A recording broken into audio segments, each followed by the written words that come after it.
An open book reveals text about adventurers who wield divine weapons to protect people.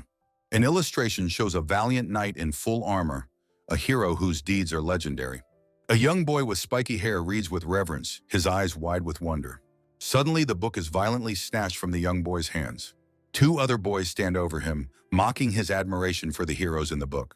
A blond boy, the ringleader, taunts him, calling him weakling last for his childish stories. The other boys erupt in laughter, doubting he could ever become a hero or adventurer. A memory surfaces of the day his admiration turned into a serious ambition.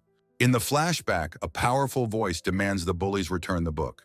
The determined face of a young girl, Ruby, shows she was his inspiration. In the present, his eyes flutter open as he softly whispers Ruby's name. He finds Ruby sitting by his bed, watching him with a curious expression. She wishes him good morning, and a startled Last bolts upright in bed. He dazedly asks why she is in his room, completely flustered by her presence. Ruby retorts that this is her room, and she had been trying to wake him. He groggily recalls his mother telling him to wake up for an important event. With a bright smile, Ruby urges him to get ready for the blessing ceremony. Now dressed, Last clutches his book, excited to finally receive his divine weapon. A view of their home shows his mother explaining she cannot attend due to work. His mother entrusts him to Ruby's care, who promises to act as an older sister. They arrive at the town's grand church, where a large crowd has already gathered. Ruby is thrilled by the festive atmosphere, while Last admits to feeling like a child. As they walk, Ruby playfully asks if he stayed up all night reading.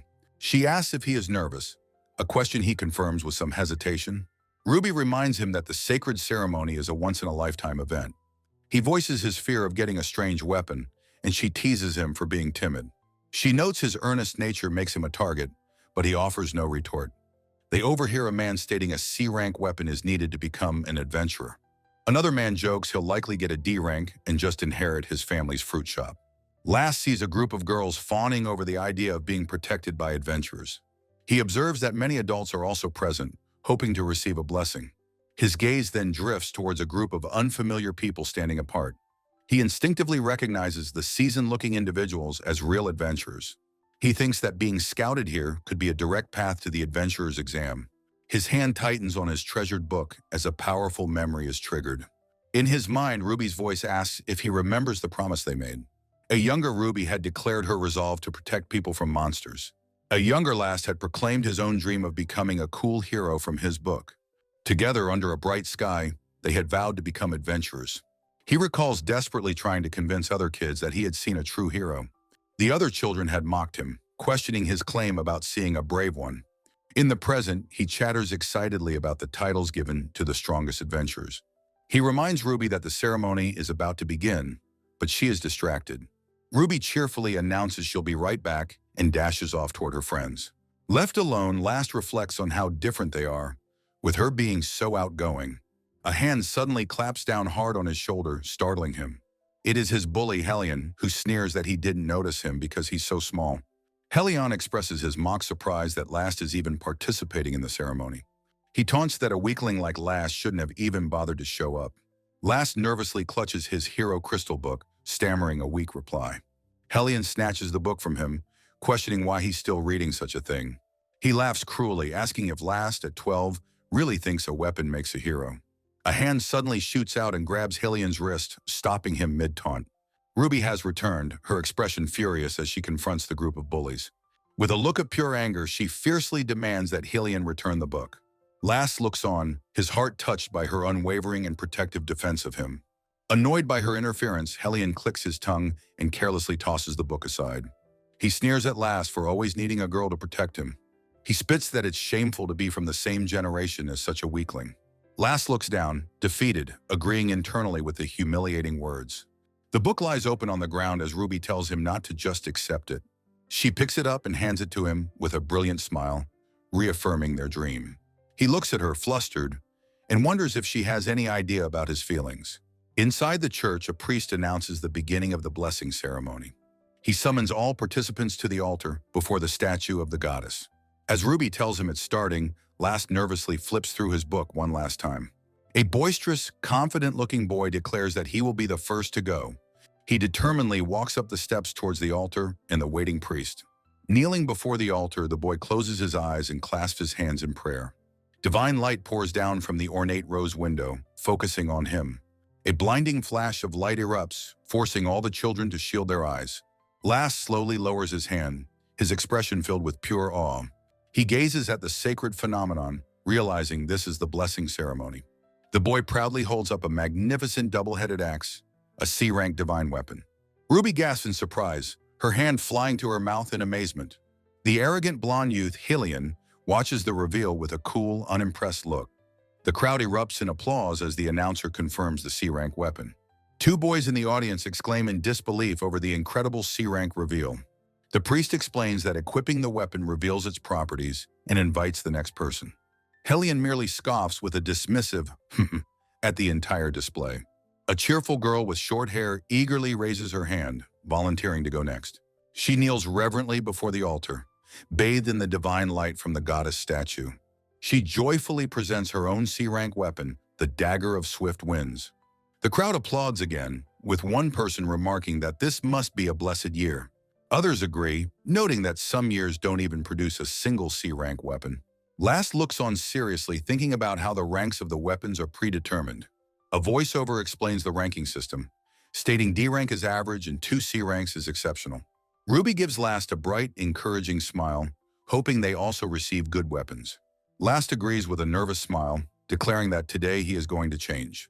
Helio walks past them, thinking a powerful weapon can change a weakling's life. Ruby playfully encourages Last, guessing he'll surely get the B rank Thunderclap Naginata. On stage, Helio scoffs, then reveals he has received that very B rank weapon. The crowd gasps in awe, with one boy remarking he knew Helio would get something amazing. Helio walks back to the crowd, inviting Ruby to join his adventuring party. His gaze is fixed solely on her, completely ignoring Last standing beside her. As he walks away, a smug, victorious grin spreads across his face. Ruby seethes with anger, while Last sweats nervously, remarking on Helion's incredible strength. Filled with competitive fire, she declares she won't lose and heads for the stage. She introduces herself as Ruby Blood and gives a respectful bow before the altar. As she kneels, a shower of divine light begins to rain down upon her. Standing before a grand church, a woman in armor explains that demons have tough hides. She bluntly calls Last's F-rank weapon the weakest, a sign of his complete failure. She warns him not to be reckless, or he'll just become food for monsters. Last defiantly retorts that he won't know unless he actually gives it a try. A memory shows Ruby grabbing Last's arm, earnestly vowing that she will help him. Last questions why she would choose him over the hero's prestigious invitation. With a soft, resolute smile, she simply says it is because she hates the alternative. She pats a crying Last on the head, tired of always needing to be protected. Turning to leave, she tells him to go on ahead without her for now. She vows to pass the exam on her own, reminding him of their promise. His resolve renewed, the younger Last promises to become a man who can protect her. A memory of a monster attack surfaces, Ruby screaming for the creatures to get away. The goblin-like monsters roar ferociously, charging at the two small, frightened children. Last and Ruby hold hands, running for their lives and panting from the exertion. He tells a crying Ruby that it's okay, the monsters are now gone. Tears stream down his own face as he tries his best to comfort her. Ruby's tears subside and she looks at him with a gentle, knowing smile. She sees him in that terrifying moment, not as weak, but as her personal hero. She gently covers his eyes with her hand, pulling him into a tender hug. Resting her head against his, she whispers that she will always be waiting for him. She pulls back, holding his face and looking into his eyes with a warm smile. She tells him this is their next promise. He must absolutely catch up to her. Her hand gently caresses his head as the important promise is solemnly made. An open storybook lies on a surface, depicting a tale of a valiant hero. The bully Helio scoffs from a distance, watching the departing wagon with disdain. Last stands alone, watching Ruby's new party leave in a covered wagon. He reflects that their promise to become adventurers together was not to be fulfilled. A new, more challenging promise was made instead, fueling his determination. He acknowledges that he received the weakest divine arm, a simple rusted sword. Yet he refuses to give up, seeing the pathetic weapon as a reflection of himself. He holds the gnarled sword aloft, vowing to become an adventurer and a hero. Addressing the sword as his partner, he prepares to begin his long journey. A flashback shows him reading to a young Ruby about a weak crybaby hero. She recalls the monster attack, where he had no powerful weapon to protect her. As they fled hand in hand, she realized he was her hero all along. In the present, Ruby's party is suddenly alerted to the presence of a monster. A massive, snarling beast lunges at them with a ferocious and terrifying roar. Ruby, alongside her companions, expertly parries the creature's attack with a huge greatsword. The smaller goblin-like monsters that once terrified them flee in the distant background. The priestess apologizes for her fear, but the witch reassures her it was a weak foe. The paladin notes that such a strong monster appearing here is highly unusual. Ruby looks at her greatsword, its hilt having a strange, veiny texture. The paladin asks if she is all right, having noticed her sudden distraction. Ruby quickly apologizes, dismissing her concern and agreeing the monster was no threat. She wistfully mentions that she used to play in this very forest as a child. The paladin asks if she is worried about Last Stone's current situation. Ruby falls silent for a moment before shaking her head and denying it. The witch reiterates that the monster's appearance in this safe forest is a mystery. The paladin again asks if Ruby is worried about Last Stone's well-being. Ruby looks down, her expression sad, as the paladin asks about Last. She quickly insists that it's nothing and shakes her head in denial. The witch puzzles over the encounter, noting that only weak monsters should be here. A bright, genuine smile spreads across Ruby's face as she thinks of her hero. The scene cuts to a quaint village where a woman spots a familiar figure. Last is seen in farmer's overalls, holding a hoe as his guardian approaches. She announces she'll help with the farm work, having raised him by herself. As he turns to go, she holds out his gnarled, bone-like sword for him. A memory of Ruby telling him to use farm work to train with his weapon. She made him promise to run away if a situation ever became truly dangerous. Carrying his hoe and sword, Last begins his journey down a dirt path. He feels the weight of the debt he owes to his guardian and to Ruby. Spotting wagon tracks, he knows he is on the right path to follow Ruby's party. He enters the familiar forest, his resolve hardening with every single step. He thinks that no matter how far ahead Ruby gets, he will fulfill his promise. A flicker of memory returns, and he muses that something happened with Ruby here. At that exact moment, a thick, gnarled root bursts violently from the ground. Before he can react, a monstrous Treant erupts from the earth, towering over him. He cries out in shock, realizing he was too lost in thought to sense it. The creature swings a massive arm, catching him completely off guard. Last screams as he is sent flying through the air by the powerful blow. A young boy is thrown backward through the air by a massive, serpent-like vine. He expresses frustration that he couldn't even make a dent in the looming Treant. He and his two young companions stare in horror at the overwhelming power. He crashes hard to the ground, crying out in pain as he skids to a halt. Gritting his teeth, he looks up at the terrifying Treant roaring silently at him. Recognizing this as a true battle, a memory of a promise hardens his resolve. He declares with unwavering determination that he will absolutely catch up to Ruby. The next day, he walks away from the forest, exhausted and dejected after running away. His exhaustion vanishes as he sprints with incredible speed back towards his goal. He arrives back at the monstrous tree, bringing his crude sword down in a powerful slash. The Treant wails as its severed vine limb instantly regenerates before his disbelieving eyes. He realizes his weapon is more of a dull club than a true sword. A montage shows two youths wondering what he is doing out there every day. He is seen in the background, letting out a battle cry against the unyielding Treant. His face is a mask of determination as he puts all his being into another swing. Sweat flies from his brow as he screams with manic focus, his training continuing. 3 years later, two young women chat on a bridge at a village entrance. A terrifying crash echoes nearby as a massive woody vine smashes into the ground. The same Treant looms over the two terrified girls, its maw roaring. A figure flashes through the air, landing gracefully between the monster and the girls. It's the boy, now a young man, who rises with focused intensity. He unleashes a devastating punch, shattering the Treant's arm into 1,000 pieces. He casually remarks he can't believe a Treant would wander all this way. He turns to the stunned girls with a reassuring smile, telling them he's uninjured. Dashing forward again, he lands another crushing blow, and the Treant begins to disintegrate. The spear-wielding girl asks if he's all right, noting he couldn't defeat it before. He assures her he's fine as the monster fades, and she thanks him. Later, he sits on a grassy hill, wondering how much closer he's gotten to Ruby. He summons his status window, seeing his F-rank sword stats are all still 0. He lets out a long, weary sigh, feeling his 3 years of effort were pathetic.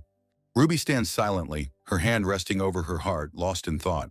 She quickly denies being worried, insisting to her companion that she is fine. Her party discusses the unusual appearance of a strong monster in a child's forest. The paladin asks her witch companion what the strange creature could have been. A bright, genuine smile spreads across Ruby's face as she thinks of a hero. The scene cuts to a quaint, half-timbered house in a peaceful village. A woman in an apron sweeps the yard, her thoughts seemingly elsewhere. She turns in surprise, calling out to Last and questioning his farmer's attire. Last, holding a hoe, cheerfully announces he's here to help with farm work. His guardian states seriously that it's only natural, having raised him alone. He calls out a farewell as he turns to leave with his hoe. His guardian stops him, holding out his gnarled, bone-like divine arm. A memory surfaces of Ruby asking if he still wants to be an adventurer. She had told him there's no time for farm work with such a goal. Last listens intently, his expression showing his surprise at her words. Back in the present, he holds his sword as she makes him promise something. She makes him swear that if things get dangerous, he must run away. The sky is vast and clear, a few birds flying peacefully overhead. He walks down a forest path, determined to repay his debt to his loved ones. His eyes widen as he notices something on the path ahead of him. He identifies wagon tracks, realizing he's following the adventurer's trail. No matter how far the path to Ruby, he vows to become an adventurer. He suddenly tries to recall something that happened with Ruby in this forest. A thick, gnarled root snakes menacingly from the undergrowth. A monstrous Treant erupts from the ground with a violent crash. Last cries out in shock, realizing he was too distracted to sense the danger. The creature's massive foot slams down, shaking the earth. Last braces for impact, his face a mask of surprise and fear. The Treant's massive arm swings with incredible speed, unnoticed until it's too late. He is sent flying through the air, screaming from the force of the blow. He expresses his shock at the overwhelming power of the attack. The Treant's vine-like limb wraps around his weapon, immobilizing it. He shouts in frustration, realizing he couldn't even cut it. The impact sends a huge cloud of dust and debris into the air. Crashing to the ground, he grunts in pain, acknowledging the danger. The Treant lets out a silent, woody roar, ready for a real battle. His hand brushes his sword, and he remembers the promise he made. A fire ignites in his eyes as he vows to catch up to Ruby. With newfound resolve, he prepares to face the towering monster once more. The next day, he walks away from the forest, utterly exhausted and dejected. His guardian remarks that he certainly made a splendid effort in running away. But the next day, he charges back with a defiant roar. He sprints with incredible speed, a blur of motion kicking up dust. His face is a mask of pure focus as he closes the distance. He lands a powerful slash, sending splinters flying with a triumphant shout. But the Treant regenerates, and he realizes his weapon is just a dull club. The monster lets out a piercing, screeching wail of anger. Day after day, his siblings watch him battle the roaring Treant relentlessly. He puts every ounce of his being into another powerful swing. His face contorts with manic focus, screaming with effort day after day. Sunlight streams down, marking the passage of time. 3 years later, the village is seen nestled peacefully in a valley. 2 young women chat on a bridge, one asking the other about work. A massive woody vine suddenly smashes into the ground near them. The 2 girls turn in alarm, their eyes wide with shock. The Treant looms over them, roaring menacingly at the village entrance. Last flashes through the air, a blur of motion above the terrified girls. He lands gracefully between them and the monster, ready to fight. His expression is one of pure, focused intensity as he prepares to strike. He unleashes a devastating punch, shattering the Treant's arm into splinters. He stands confidently, surprised a Treant would wander to the village entrance. Turning to the girls with a smile, he assures them he is uninjured. He dashes forward again, a blur of motion, to land another blow. The Treant glows and disintegrates, unable to withstand his assault. The spear-wielding girl thanks him for the rescue, noting his new strength. He stammers a flustered reply, assuring her he's perfectly fine. Later, he sits alone on a grassy hill overlooking the village. He wonders how much closer to Ruby he's gotten in 3 years. He summons his weapon's stats, revealing its F rank and 0 combat power. He sighs, dejected that level 10 is all he has to show for his training. His book of heroes lies discarded in the grass beside him. He clenches his fists in frustration, vowing to try harder to catch up. A familiar voice calls out, noting he's back at it again. He sees the 2 adventurers from before, now more experienced. The man remarks on his dedication, training for 3 years without pause. Last despairs, wondering if his efforts are ultimately useless. A vision of Ruby's back appears, her voice telling him she's waiting. He sits dejectedly by a tree, wondering how far away she is now. His shoulders slump as he accepts that he can't catch up anymore. He closes his eyes in resignation, the weight of his failure heavy. A piercing scream suddenly snaps his eyes open in alarm. He spots a small figure running in the distance, wondering what a child is doing here. He sprints toward the sound, fearing the child is lost at this late hour. He sees a small lone figure standing in a clearing ahead. His expression shifts to one of pure shock as he recognizes the girl. He gasps her name in disbelief. Ruby? Zrania, as she is cornered by monsters. The scene triggers a flood of memories, and he remembers everything now. He recalls when a young Ruby was lost and about to be attacked. His younger self, holding the same crude sword, knew he had to save her. He watches his younger self charge forward, brandishing a flimsy tree branch. The small boy screams at the monsters to get away from Ruby. One of the creatures turns and growls menacingly at the boy. In the memory, a small hand gently takes his, stopping him. The two children run frantically, hand in hand, from the surprised monsters. The present-day Last wonders if that was really him as a child. He pants, catching his breath from the frantic run in his memory. His younger self assures a crying Ruby that the monsters are gone now. Ruby points out that he is crying too, despite trying to comfort her. He notices the branch his younger self was holding is now broken. The realization dawns on him that he was so weak back then. A memory surfaces of a younger Ruby comforting a crying Last, telling him it's okay. Her voice echoes from the past, asking if he will become a great hero someday. The two children stand opposite one another, a silent promise passing between them. With a radiant smile, Ruby expresses how much she is looking forward to that day. His eyes are filled with a quiet determination, the memory solidifying his resolve. Back in the present, Last wonders aloud if the entire experience was just a dream. He grips the hilt of his gnarled sword with renewed purpose and conviction. Looking forward with determination, he makes a silent vow to catch up to her. His thoughts are shattered by a sudden, piercing scream echoing through the woods. Startled, he wonders if he is perhaps still caught within the vivid dream. Realizing it's not a dream, he knows he must find whoever is in trouble. Through the trees, he spots a small, lone girl standing in a clearing ahead. Bursting through the bushes, he finds her and calls out, asking if she's all right. An armored, wolf-like maiden suddenly looms over the terrified girl, its presence menacing. In disbelief, he questions how a Majin could be in this particular forest. The creature is identified as an intelligent, higher-order Majin, not a simple monster. He realizes, with dawning horror, that this is humanity's greatest and most formidable enemy. Stunned by the creature's presence, he mutters that this has to be some kind of joke. He turns to his two companions, a silent plea for a plan on his face. His friends, however, immediately turn tail and flee, abandoning him and the girl. Last tries to stop them, grabbing his friend's arm and telling him to wait. He desperately asks if they're just going to leave the girl to die. He recalls how humans grow stronger by defeating monsters. His friend shouts back that Majin grows stronger by killing humans. The horrifying implication is that they will all be slaughtered if they are found. Last argues that the girl will be killed before the guards can possibly arrive. His friend retorts that their D-rank divine instruments are no match for the beast. They shout a final warning to flee before vanishing into the woods.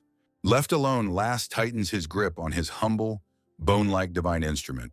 He turns back to the clearing, his expression hardening with a new resolve. The small girl, her hands clasped, whispers a trembling plea to be saved. A grim determination settles on Last's face as he makes his decision. The Majin sneers that he won't get much of a blessing from such a runt. Last steps out from the trees, telling the monster to get away from the child. The Majin turns its head, annoyed, and asks what he just said. Last's voice trembles, but he repeats his command to stay away from her. The Majin taunts him, claiming his voice is too quiet to be heard. Filled with fury, Last bellows his command for the monster to get away from her. He charges forward, striking the Majin's chest with a loud metallic clang. His full-force attack has absolutely no effect, leaving him stunned. The Majin, confused, realizes the pathetic weapon is a divine instrument. With a booming laugh, the beast effortlessly snatches the sword from his grasp.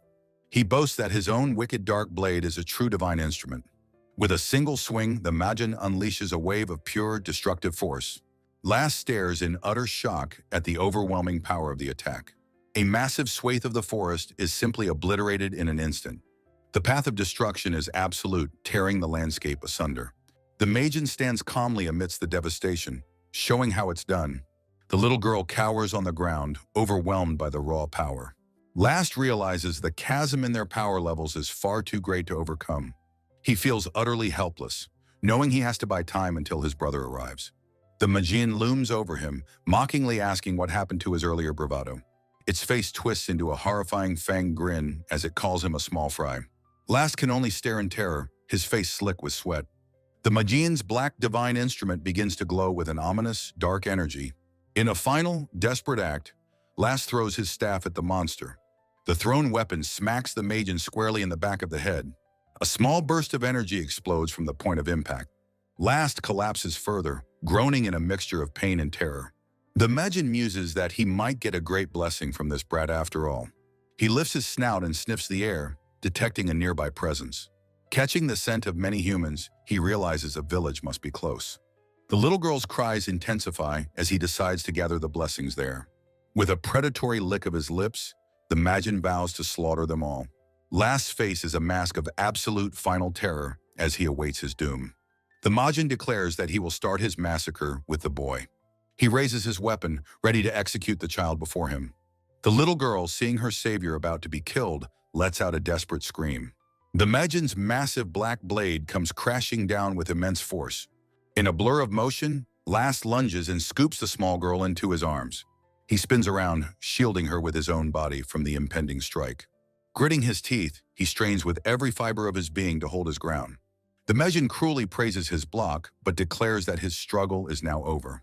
With a contemptuous sneer, the Magian mocks his heroic display, calling him a small fry.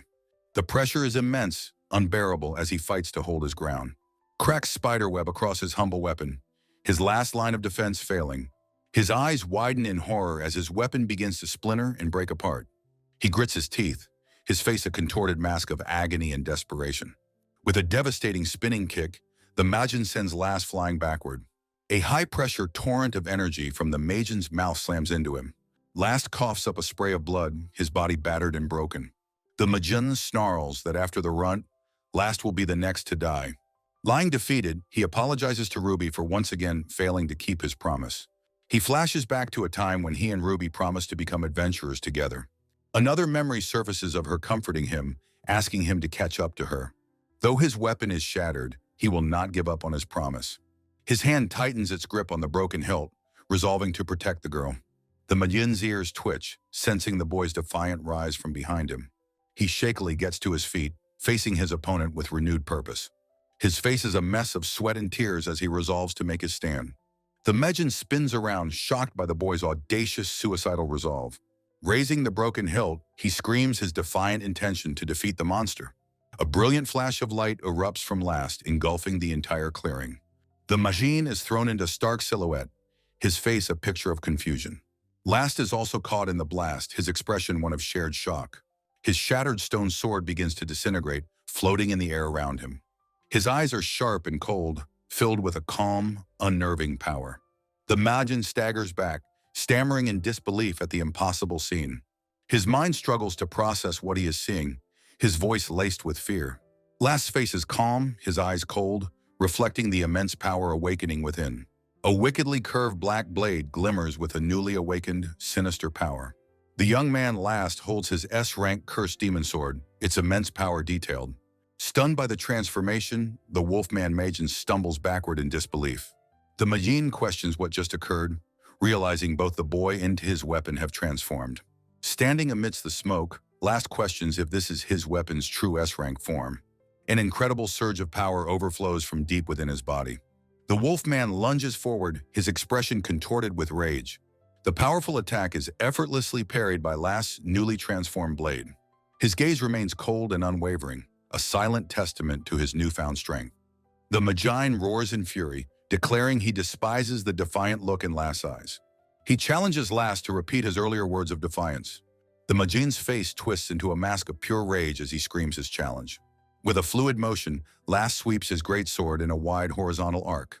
The Wolfman recoils in shock, questioning the source of this new power. He cries out in pain and disbelief as the blade connects. Last's powerful slash sends his opponent reeling across the battlefield. His voice low and dangerous, he commands the Magian to stay away from the girl. The chapter title reveals the story of a rusty sword transforming into a demon sword. A caption explains the power of a blossoming divine weapon. Last feels an absolute certainty, knowing he cannot lose this fight. The Wolfman faces his transformed opponent, roaring in frustration. He cannot believe that he, the great me, is being challenged by a mere brat. He clutches his arm, enraged that his demonic armor has been damaged. With a furious scream, he lunges forward in a desperate charge. The Magian unleashes a vicious, sweeping claw attack with a roar. He brings his claws down, intending to tear his opponent to shreds. The beast lets out a furious battle cry as he attacks. Last sidesteps the attack with surprising speed, leaving the Magian stunned. The beast stumbles past, crying out in agony and confusion. He lets out a pained scream as he is suddenly engulfed in flames. Black ethereal flames erupt around the Magian's body, searing his flesh. Last is surprised, realizing his sword is capable of casting magic. He identifies the attack as the enchantment magic, Hellflame. Last leaps forward, his body a whirlwind of motion.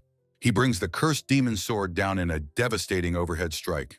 His eyes are filled with focus as he delivers the powerful blow. The Magian is sent flipping backward through the air, trailing black energy. With his final breath, the Magian recognizes his foe's weapon as a divine armament. The cursed demon sword stands planted in the ground, a monument to Last's victory. Last stands with his back to the scene, realizing he has defeated a Magian. As rain begins to fall, he watches his enemy's hand dissolve into dust. A small girl runs toward him, calling out for her big brother. Voices call out in the darkness, asking if he is okay. Last's eyes are hidden in shadow, the weight of his victory settling upon him. He awakens in a clean bed, his eyes wide with confusion. Sitting up, he looks around the unfamiliar room. A woman with her hair in a ponytail enters, announcing that he is awake. She explains that a knight found him collapsed in the forest and rescued him. Last asks if his brother was the one who called for him. He suddenly remembers the girl and asks his mother if she is okay. Relief washes over him as he is told the girl is safe and unharmed. His mother places a bowl of sliced apples on the table beside him. She explains that for 3 years, she tried to stop him from fighting monsters. She admits she always saw him as weak, returning home like a tattered rag. Last dismisses her concerns, saying he's glad things turned out this way. He remembers the girl's tearful but grateful smile as she thanked him. His mother smiles proudly, telling him that he has become so strong. Overwhelmed by her words, Last is moved to tears. His mother asks if he is going to take the adventurer's exam now. He confirms his intention, admitting he has been a burden to her. She pulls him into a tight embrace, asking him to make a promise. Holding him close, she pleads with him not to die before she does. She clutches him tightly, her expression filled with love and worry. He promises, his voice choked with emotion, glad to be her son. Her motherly demands continue, a list of worries for his journey. 3 years after Ruby left, Last's own adventure is finally beginning. He clenches his fist, vowing to pass the exam and become an adventurer. His powerful sword suddenly reverts to its weak, rusty form. He recalls his brother made the sheath for him and feels it is now unworthy. He decides to investigate the evolution skill he remembers. A system window explains the skill unleashes the weapon's true form with fighting spirit. He recalls the desperation he felt when fighting the Magian. He vows to become a hero who can protect Ruby and his mom. With a loud crack, the rusty exterior shatters, revealing the black blade beneath. He marvels that even a provisional resolve can activate the transformation.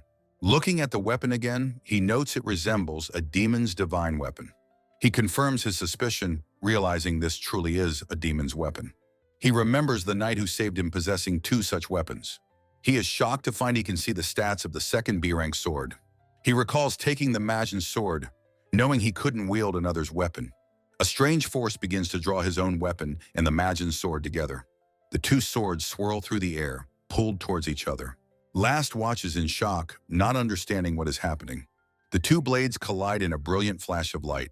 He can only stare as they merge into a single new weapon. The newly forged S-rank cursed demon sword now has stats of 500. He is stunned to see it now possesses the black flame magic of the demon sword. He wonders if his divine weapon has some other hidden ability. The new skill, Divine Weapon Synthesis, is revealed, explaining its power to absorb other weapons. He realizes the demon used this magic, and now he can too. He laughs breathlessly, realizing with glee that he now possesses a total cheat weapon. A deep rumbling from the forest floor heralds the arrival of a new threat. A horde of screeching Treants emerges from the woods surrounding him. He identifies the monstrous walking trees with a hint of surprise. The Treants let out a unified, terrifying shriek as they close in.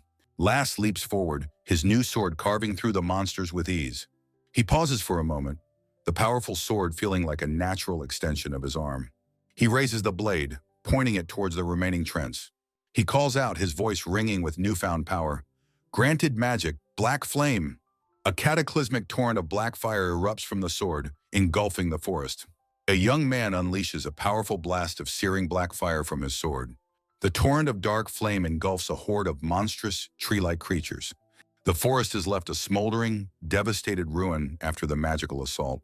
The lone surviving Treant groans in agony, bewildered by the attack. The young adventurer, last, beams with pride, amazed that he truly used magic. His triumphant moment is cut short by a sudden, sharp pain in his head. He cries out, dropping his sword as he stumbles from the intense magical backlash. The surviving Treant, though wounded, lets out a final, desperate screech. Last collapses to his knees, clutching his head, wondering what is happening to him. He looks down at his hand, seeing a dark, sinister aura coiling around it. A horrified realization dawns on him as he understands he is afflicted by a curse. The burning Treant lunges forward, its branches poised to strike the vulnerable boy. Last is helpless as the monster's attack closes in, thinking he's done for. He braces for the end, cursing his inability to move or defend himself. His eyes widen in shock as his doom approaches in a blur of motion. A new figure flashes past, moving with incredible speed to intervene. With a clean and powerful slash, the last Treant is sliced in two. A girl with short blonde hair expresses her concern for the fallen boy. Last looks up at his savior, trying to understand what has just happened. His expression is one of pure, unadulterated shock and confusion.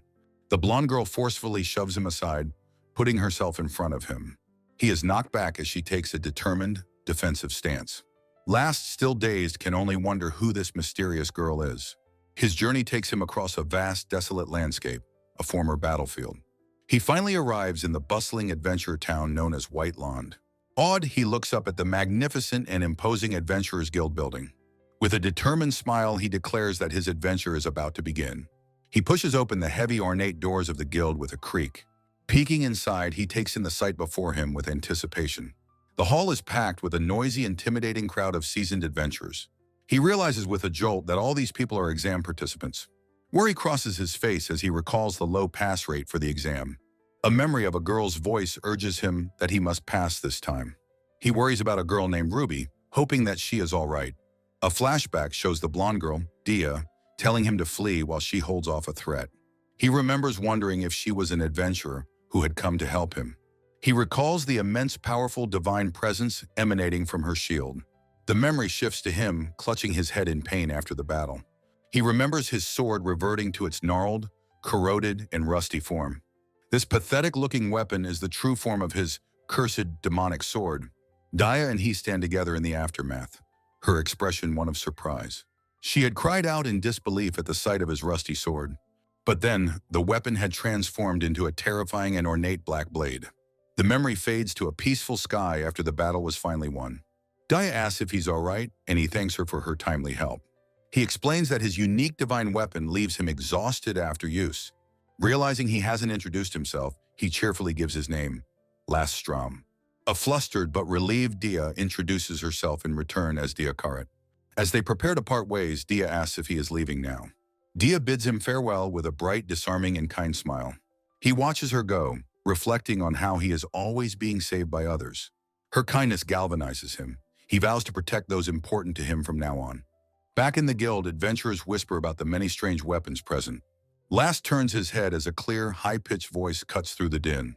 A small girl in an elaborate Gothic Lolita dress makes a grand entrance. She introduces herself as the examiner, Garnet Charm, a guild employee. A brutish adventurer scoffs, questioning if the cosplayer is really an employee. Garnet announces the exam will be a scavenger hunt in a dangerous forest. The crowd murmurs amongst themselves, thinking it sounds like a simple task. Garnet adds with a sly smile that the forest is teeming with monsters. She explains that creatures called kobolds have stolen the dolls they need to find. Last grimly realizes the test assesses both search and combat capabilities. Garnet warns that any injuries sustained are their own responsibility. Last is shocked to learn they will also be competing against each other. Garnet clarifies that killing is a crime, but they should treat opponents as apostates. Last processes the grim and unfamiliar term, apostate. An image shows adventurers clashing, their fight sanctioned by the guild's rules. Garnet encourages forming parties, calling it a vital skill for adventurers. Last looks around the hall, wishing he had companions for the upcoming test. With a cheerful clap, Garnet announces the 2-hour exam begins now. A handsome adventurer immediately approaches Last, suggesting they team up. The man and his friends sling their arms around Last, calling him brother. Last is suspicious, wondering why they would team up with his rusty sword. He thinks they must be lying, assuming his weapon has secretly evolved. A hesitant voice asks to join their party. It's Dia Karat, also a participant. A new group led by Amethyst viciously rejects Dia, calling her useless. The memory of being called a weakling flashes through Last's mind.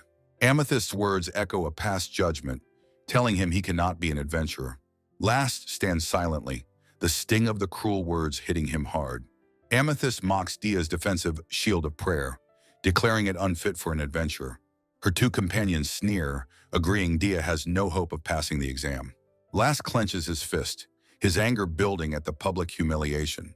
Amethyst declares they can't afford to carry someone who is unable to fight. She tells Dia not to rely on them just because they're from the same village.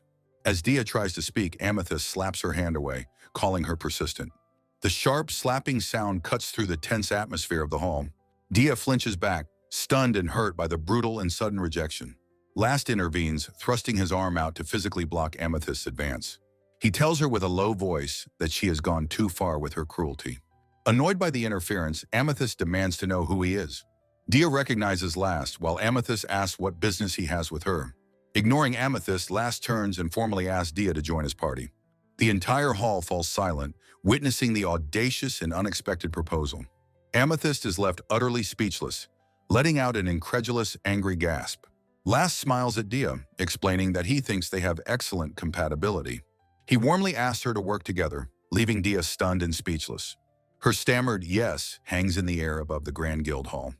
Two officials laugh amongst themselves, wondering what he's thinking, teaming up with a weakling. Amethyst clenches her fist, seething with a silent, bitter fury. Garnet watches the dangerous elements, thinking she will support them. 30 minutes have passed since the adventurer's exam began in the glittering forest. Walking along a path, Last remarks that they'll likely fail the doll-collecting objective. He marvels at the jewel-like forest, thinking it would be a tourist spot. Realizing they must fight, he resolves to proactively hunt the monsters called kobolds.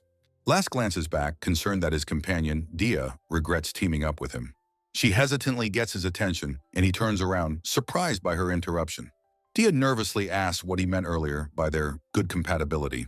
She clasps her hands together, her expression showing her deep insecurity about his words. Last is momentarily stunned, trying to process her unexpected question. He panics, fearing his words were misunderstood in some strange way. Waving his hands, he clarifies he meant their compatibility against monsters. As if on cue, a vicious, wolf-like creature lunges roaring from the foliage. Dia gasps in shock as Last stands his ground, ready for the attack. In a flash, Last positions himself between Dia and the attacking beast. He draws his sword, its rusty form transforming into a dark, menacing blade. He explains their strategy. She protects him while he defeats the monsters. The cursed demon's sword pulses with dark energy, causing him a splitting headache. He reveals that using it for too long could make him faint. With her protection, he can fight without holding back, asking if she can. He acknowledges her past as a bullied, weak human, which is why Amethyst's group rejected her. Dia looks down, her silence confirming his words and her painful history. Last stomps his foot, determined to lift her spirits and show his belief. He tells her she's a kind person who helps strangers, regardless of their strength. Looking at her with a bright, reassuring smile, he calls her name. With unwavering conviction, he declares that she is strong, leaving her stunned. A hand unleashes a powerful blast of crackling, purple lightning magic. The spell erupts in a massive, violent explosion of destructive energy. Caught in the blast, Last and Dia cough amidst the smoke and debris. Looking up in shock, Dia wonders about the source of the magic. Through the smoke, they see Amethyst and her two companions approaching them. Amethyst taunts them, declaring that a useless boy is a perfect match for Dia. Last realizes they are being ambushed as part of the exam's competition. Amethyst explains that to win, they must fight other participants for the dolls. Last realizes with a jolt that he and Dia haven't acquired any dolls. Amethyst points behind them with a sly, knowing gesture. Suddenly, a goblin-like cobalt slams into Dia's shield with immense force. Last and Dia are startled by the creature's sudden, aggressive appearance. He shouts the monster's name, seeing it clutch an exam doll. The cobalt cackles menacingly as it relentlessly pushes against Dia's shield. The creature's frenzied assault continues, pinning Dia under its immense strength. Dia strains, crying out as she struggles to hold her ground. Last shouts her name in alarm, noticing the doll in the monster's hand. The Cobalt holds the doll, the objective of the test, in its grasp. Amethyst feigns disappointment that the monster stole the doll they were targeting. With a predatory glint, she orders her companions to retrieve it by force. Spinel and Lapis leap forward, their large polearms ready for battle. The horrifying realization dawns on Last that this was a deliberate setup. The two women chant in unison, enchanting their weapons with fire and ice. Last braces himself, knowing they are in extreme danger from the coming attack. Dia looks on in terror, her face pale with fear. The Cobalt, confused by the new threat, turns away from them. A massive explosion of fire and ice erupts from the two polearms. The blast engulfs the area, forcing Dia to raise her shield. Spinel and Lapis look on impassively as the smoke begins to clear. Last holds the shaken Dia, asking if she's all right as the Cobalt stumbles. The dazed Cobalt and Last exchange a surprised look for a split second. Enraged, the Cobalt ignores its attackers and lunges directly at Last. Last raises his sword, preparing to meet the creature's furious charge. Amethyst unleashes her own spell, Purple Lightning, with a cold expression. The devastating magic surges forward, aimed not just at the monster, but at Last and Dia.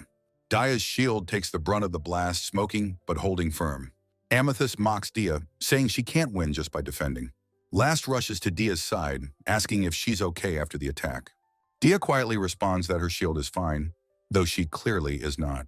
Her expression hardens into one of pure rage as she dismisses Dia's concern. She insults their useless divine weapons, calling them a pathetic pair. Amethyst scoffs at their ambition, saying they can't become adventurers. The very idea of them succeeding sends her into a furious rage. Suddenly, a monstrous, skeletal dragon weapon lunges at her from behind. Her companions, Spinel and Lapis, cry out a desperate warning. The two girls are sent flying as a voice declares their use is over. Last's sword transforms, shedding its rusty exterior for a demonic form. With a powerful swing, Last intercepts the skeletal weapon's attack. Amethyst screams her companions' names as they are thrown by the blast. Spinel and Lapis desperately shout for her to watch out from behind. In a blur of motion, Last deflects the dark projectiles aimed at them. His single swing neutralizes the attack, shattering the enchanted polearms. The small doll they were fighting for is sent flying from the impact. Spinel and Lapis stare in disbelief at their broken weapons. Last stands firm amidst the aftermath, his transformed sword held ready. Amethyst is dumbfounded, unable to believe he destroyed two C-rank weapons. She demands to know who he is as he clutches his head in pain. He calmly states that he is just another participant in the exam. With a confident smirk, he declares that he is Dia's companion. Amethyst clenches her fist, her expression twisting with anger and confusion. He states that Dia's shield could probably even block one of his attacks. He challenges Amethyst, asking why she didn't protect her own companion.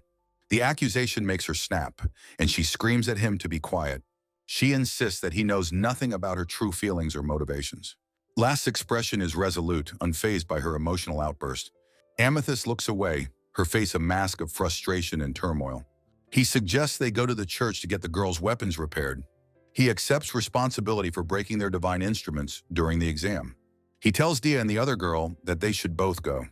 They turn and walk away, leaving Amethyst and her party behind. Dia glances back over her shoulder, her face etched with worry. She calls out Amethyst's name, concerned for her former friend. Last picks up Dia's fallen hat from the ground. He hands the hat back to her, now holding one of the dolls. He stands silently for a moment, contemplating the events that just transpired.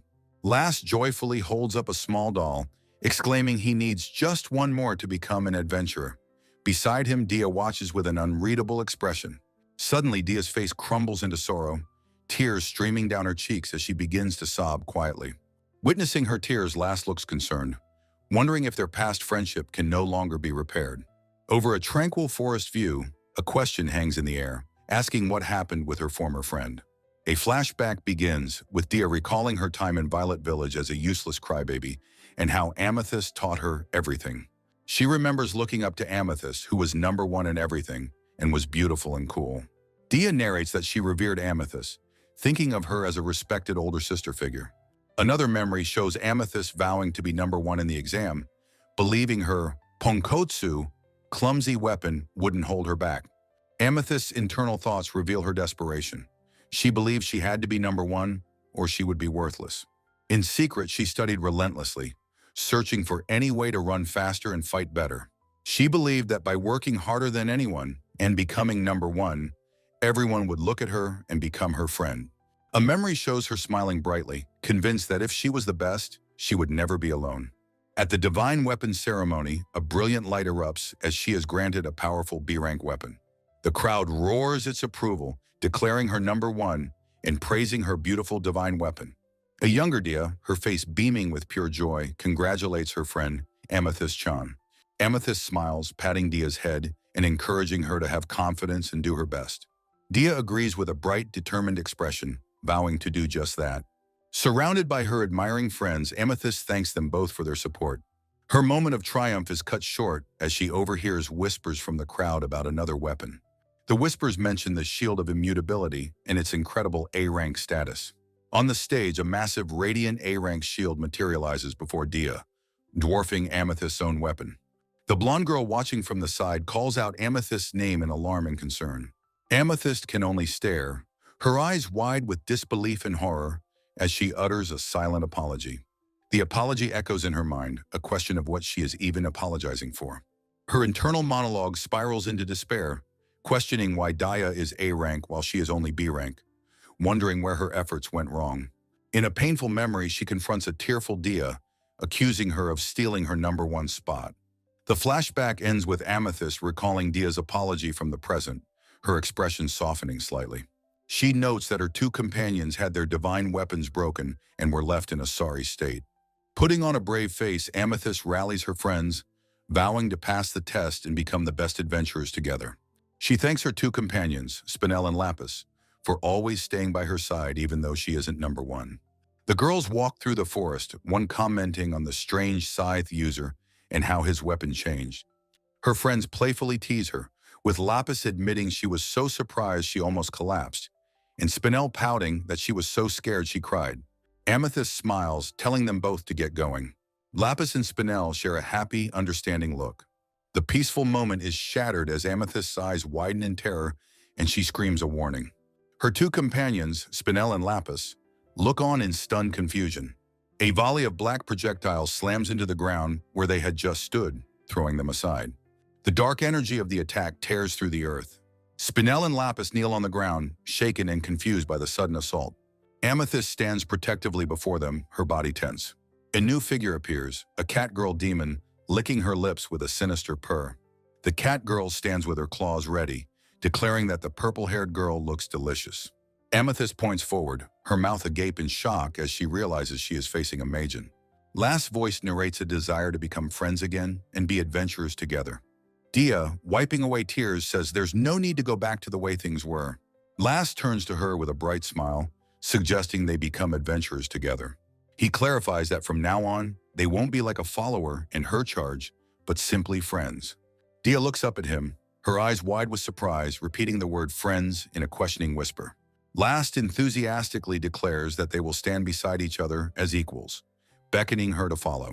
Watching him go, Dia's face transforms into a gentle, blushing smile of pure happiness, and she whispers her thanks. From a hidden vantage point, Amethyst watches them, wistfully thinking about wanting to be friends. Her reflection is interrupted as she is struck from behind, collapsing to the ground in pain. The cat-girl demon appears in a tree, cackling that this is an unexpected harvest of adventurer eggs. AIM realizes this is a hunting ground and that her own power of transparency is her only hope. She deduces that the demon's transparency must be canceled when it attacks, giving her a potential opening. The demon flashes through the forest, a blur of motion. Amethyst lunges, catching the demon off guard with a powerful strike. She turns to her friends, telling them to run while she acts as a decoy. She screams that they can't possibly fight while protecting her, and all three would be annihilated. A massive dark power erupts from Amethyst's body as she lets out a pained scream. Her face is twisted in terror, a demonic eye superimposed over it. The close-up reveals the demonic slitted pupil. Dia's happy, blushing smile is shown, a stark contrast to the danger. The chapter title page appears, "The World I Saw Through the Rusted Eye." The series title is displayed, showing Last and Dia prepared for adventure. Last turns to Dia, asking her what's wrong. Dia, her face grim, says she has a bad feeling. She collapses to the ground, insisting that she has to go. Her friends cry out her name as Amy stumbles, her body racked with pain. The cat girl demon appears, purring with delight. Aim insists she's fine, urging her friends to run, but they refuse to leave her. She screams that she will only be a burden to them. Her two companions look on, their faces etched with fear but also loyalty. They turn and flee into the forest as instructed. The cat girl demon cackles, taunting that their efforts are futile and she will catch them. Aim stands her ground, declaring that she has noticed the demon's weakness. She throws her scarf as a distraction, creating an opening. With surprising speed, she grabs the demon, restraining her. The demon is impressed but confident, mockingly asking if that's her weakness. Aim is stunned by the demon's incredible speed. The cat girl deduces that her transparency is canceled when she attacks. She tightens her grip on Amy, boasting that she has more than enough speed to compensate. She promises that Aim and her friends will not escape. She will kill them all. Held captive, Aim clenches her fist, trying to buy time. She asks why the demon attacks humans, her voice trembling. The demon explains that they receive blessings from their evil god for killing humans. She adds that there is one more reason for her cruelty. Leaning in close, she hisses that she loves seeing humans despair and demands Amy scream. Aim glares back, her eyes filled with defiance, not fear. The demon scoffs at her silence, declaring the conversation in Aim's life is over. The cat girl is suddenly surprised, realizing the tables have turned. Aim unleashes her full power, concentrating her magic into a devastating thunderclap. She releases the energy in a massive blast of violet lightning. The attack explodes outward, a massive dome of electrical energy. Aim stands panting, drained from the massive expenditure of energy. She thinks she has succeeded in buying a little time. The demon's voice cuts through the haze, revealing the source of her speed as lightning. Emerging from the smoke unharmed, she reveals that same attribute attacks don't work on her. Aim stares in horror, realizing this is a true dark thunder demon. Wreathed in dark shadows, the demon lunges again, her claws ready to tear Aim apart. A memory flashes of Amethyst pleading for help in the pouring rain. The cat-like demon attacks a panicked Amethyst, who parries with her gauntlet. A sharp slashing sound echoes as Amethyst cries out in pain. From the ground, Amethyst looks up at the gloating cat demon, who demands to hear more of her screams. Blood drips from Amethyst's arm as the demon relishes the thought of tearing her apart. The demon raises her claws for another strike, while Amethyst believes there is still a way to survive. Gazing at her bleeding arm, Amethyst resolves to gather her power one last time for an opening. A single heavy drop falls from her, signaling her waning strength. Tears stream down Amethyst's face as she feels the utter despair of her situation. Kneeling alone, she sends out a desperate, silent plea for someone to save her. A healed boot dashes through the forest with incredible speed. A fierce battle cry rings out from an unseen rescuer. The cat demon lunges forward, her form crackling with dark lightning. Dia heroically intercepts the attack with her massive shield, reassuring Amethyst that she is safe. The cat demon recoils in shock, stunned by the incredible hardness of the shield. Looking up with tear-filled eyes, Amethyst hears Dia tell her, everything is all right. Dia stands firm between her friend and the demon, vowing to protect Amethyst. The cat demon cackles with delight, excited by the arrival of new prey.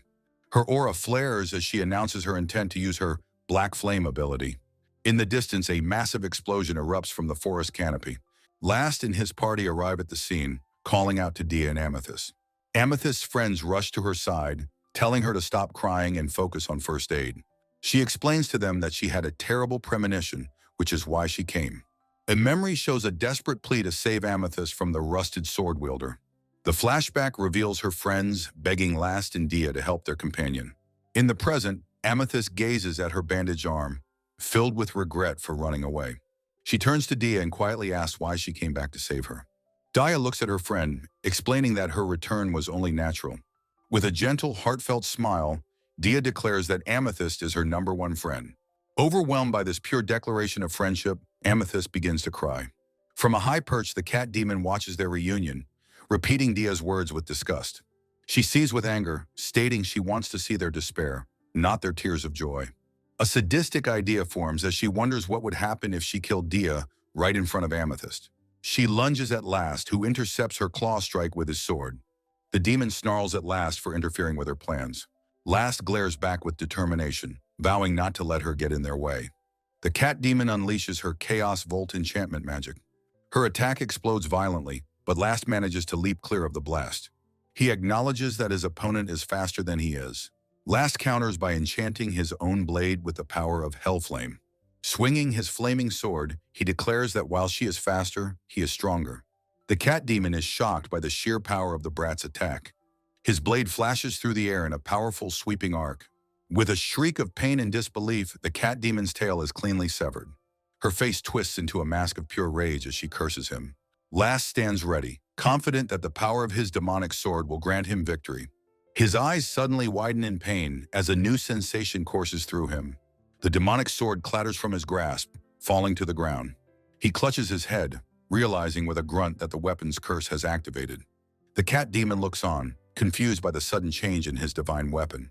The once mighty blade now lies on the ground, a gnarled, useless piece of rusted metal. Seeing her chance, the demon vows to kill the strange brat immediately.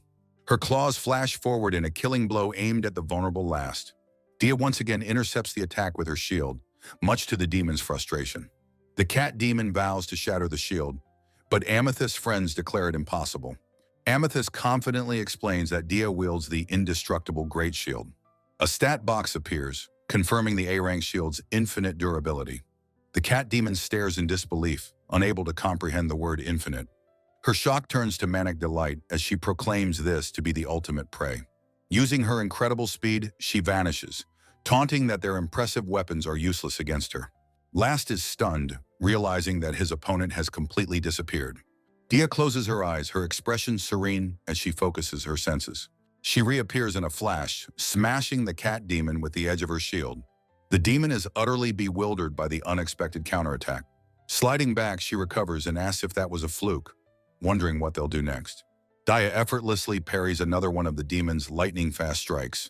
The cat demon screams in frustration, wondering what these two truly are. Dia's calm focus suggests she is far more than a simple adventurer fledgling. Last reflects on how many times Dia has protected him, realizing it was never just luck. He understands that she can sense her opponent's moves, almost like she has future sight. His sword reverts to its gnarled, rusty form with a soft chime. He holds up the weak-looking blade and asks Dia to pinpoint the enemy's location. Dia closes her eyes once more, concentrating her unique perception. Her eyes snap open as she points decisively and shouts the enemy's position. Last braces with a small buckler just as the cat demon appears, her claws slamming into it. He is thrown back, realizing that knowing her location is useless if he can't hit her. The cat demon gloats that her superior speed makes his efforts meaningless. Her face contorts with rage as she vows to slaughter every last one of them. Last knows he has the power to win, but is being hampered by his weapon's curse. He decides to use his violet lightning ability to try and stop her. A massive explosion of purple electricity erupts from his position. The cat demon emerges from the smoke, laughing dismissively. She taunts him, reminding him that lightning has no effect on her. From the sidelines, Amethyst screams for him to attack now. Last charges through the smoke, his sword now transformed and crackling with violet energy. He swings the empowered blade down in a devastating arcing slash. The cat demon's face is a mask of pure shock, unable to comprehend the attack. She lets out a choked gasp as the powerful strike connects. The force of the blow sends her flying backward through the air. Her body dissolves into mist, signaling her defeat. Amethyst and her companions stare in disbelief, murmuring that it can't be true. Dia beams with delight, exclaiming that Last has done it. Last turns to his friends, giving credit to Dia for protecting him. He then steps closer to Amethyst. With a gentle smile, he sincerely thanks her for her help as well. Amethyst turns away, flustered and blushing, stammering that it was nothing. The group of five stands together in the quiet aftermath of the battle. An official announcement declares that the time for the trial has ended. Last and Dia stand alone in the clearing, realizing they only have one doll between them. He clutches the doll, the grim reality setting in. Only one of them can become an adventurer. In the dead of night, three figures crash through a rain-soaked forest, vowing to catch a fleeing girl. The girl they seek observes her pursuers from the cover of the woods, her expression calm. A soft light envelops her bleeding hand as she quietly casts a recovery spell on herself. With her wound now healed, she clenches her fist, her resolve hardening for the confrontation ahead. Standing on a precipice, she gazes out at the distant city lights below, her destination clear. A confident, almost predatory smile crosses her face as she thinks of the adventurers waiting there. The story shifts to a sprawling coastal city, marking the beginning of a new chapter. An official announces the adventurer exam is over, seeking a report on a recent demon incident. A gloved hand is shown holding a small, doll-like figure with twin pigtails. Last walks with determination through a city archway, holding the small doll that resembles his friend.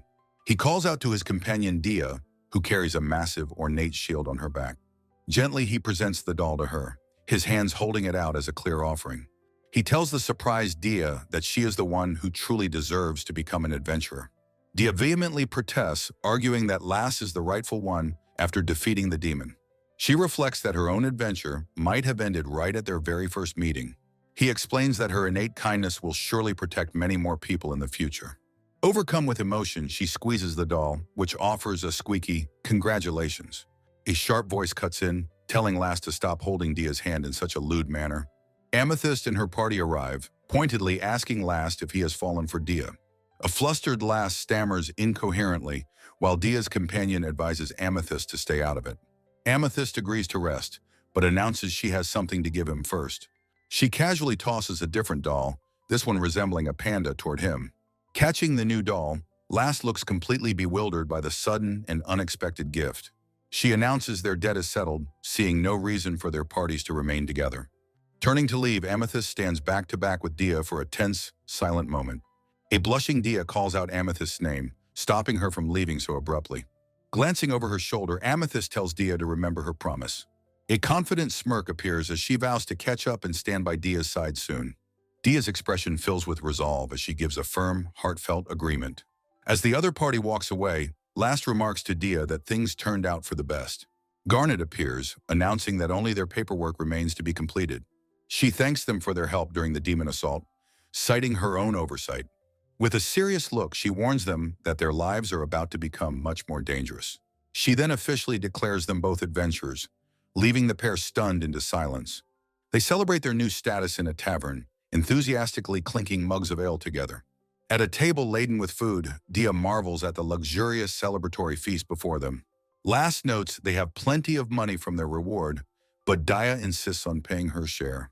Last recalls something he overheard as they were leaving the guild earlier that day.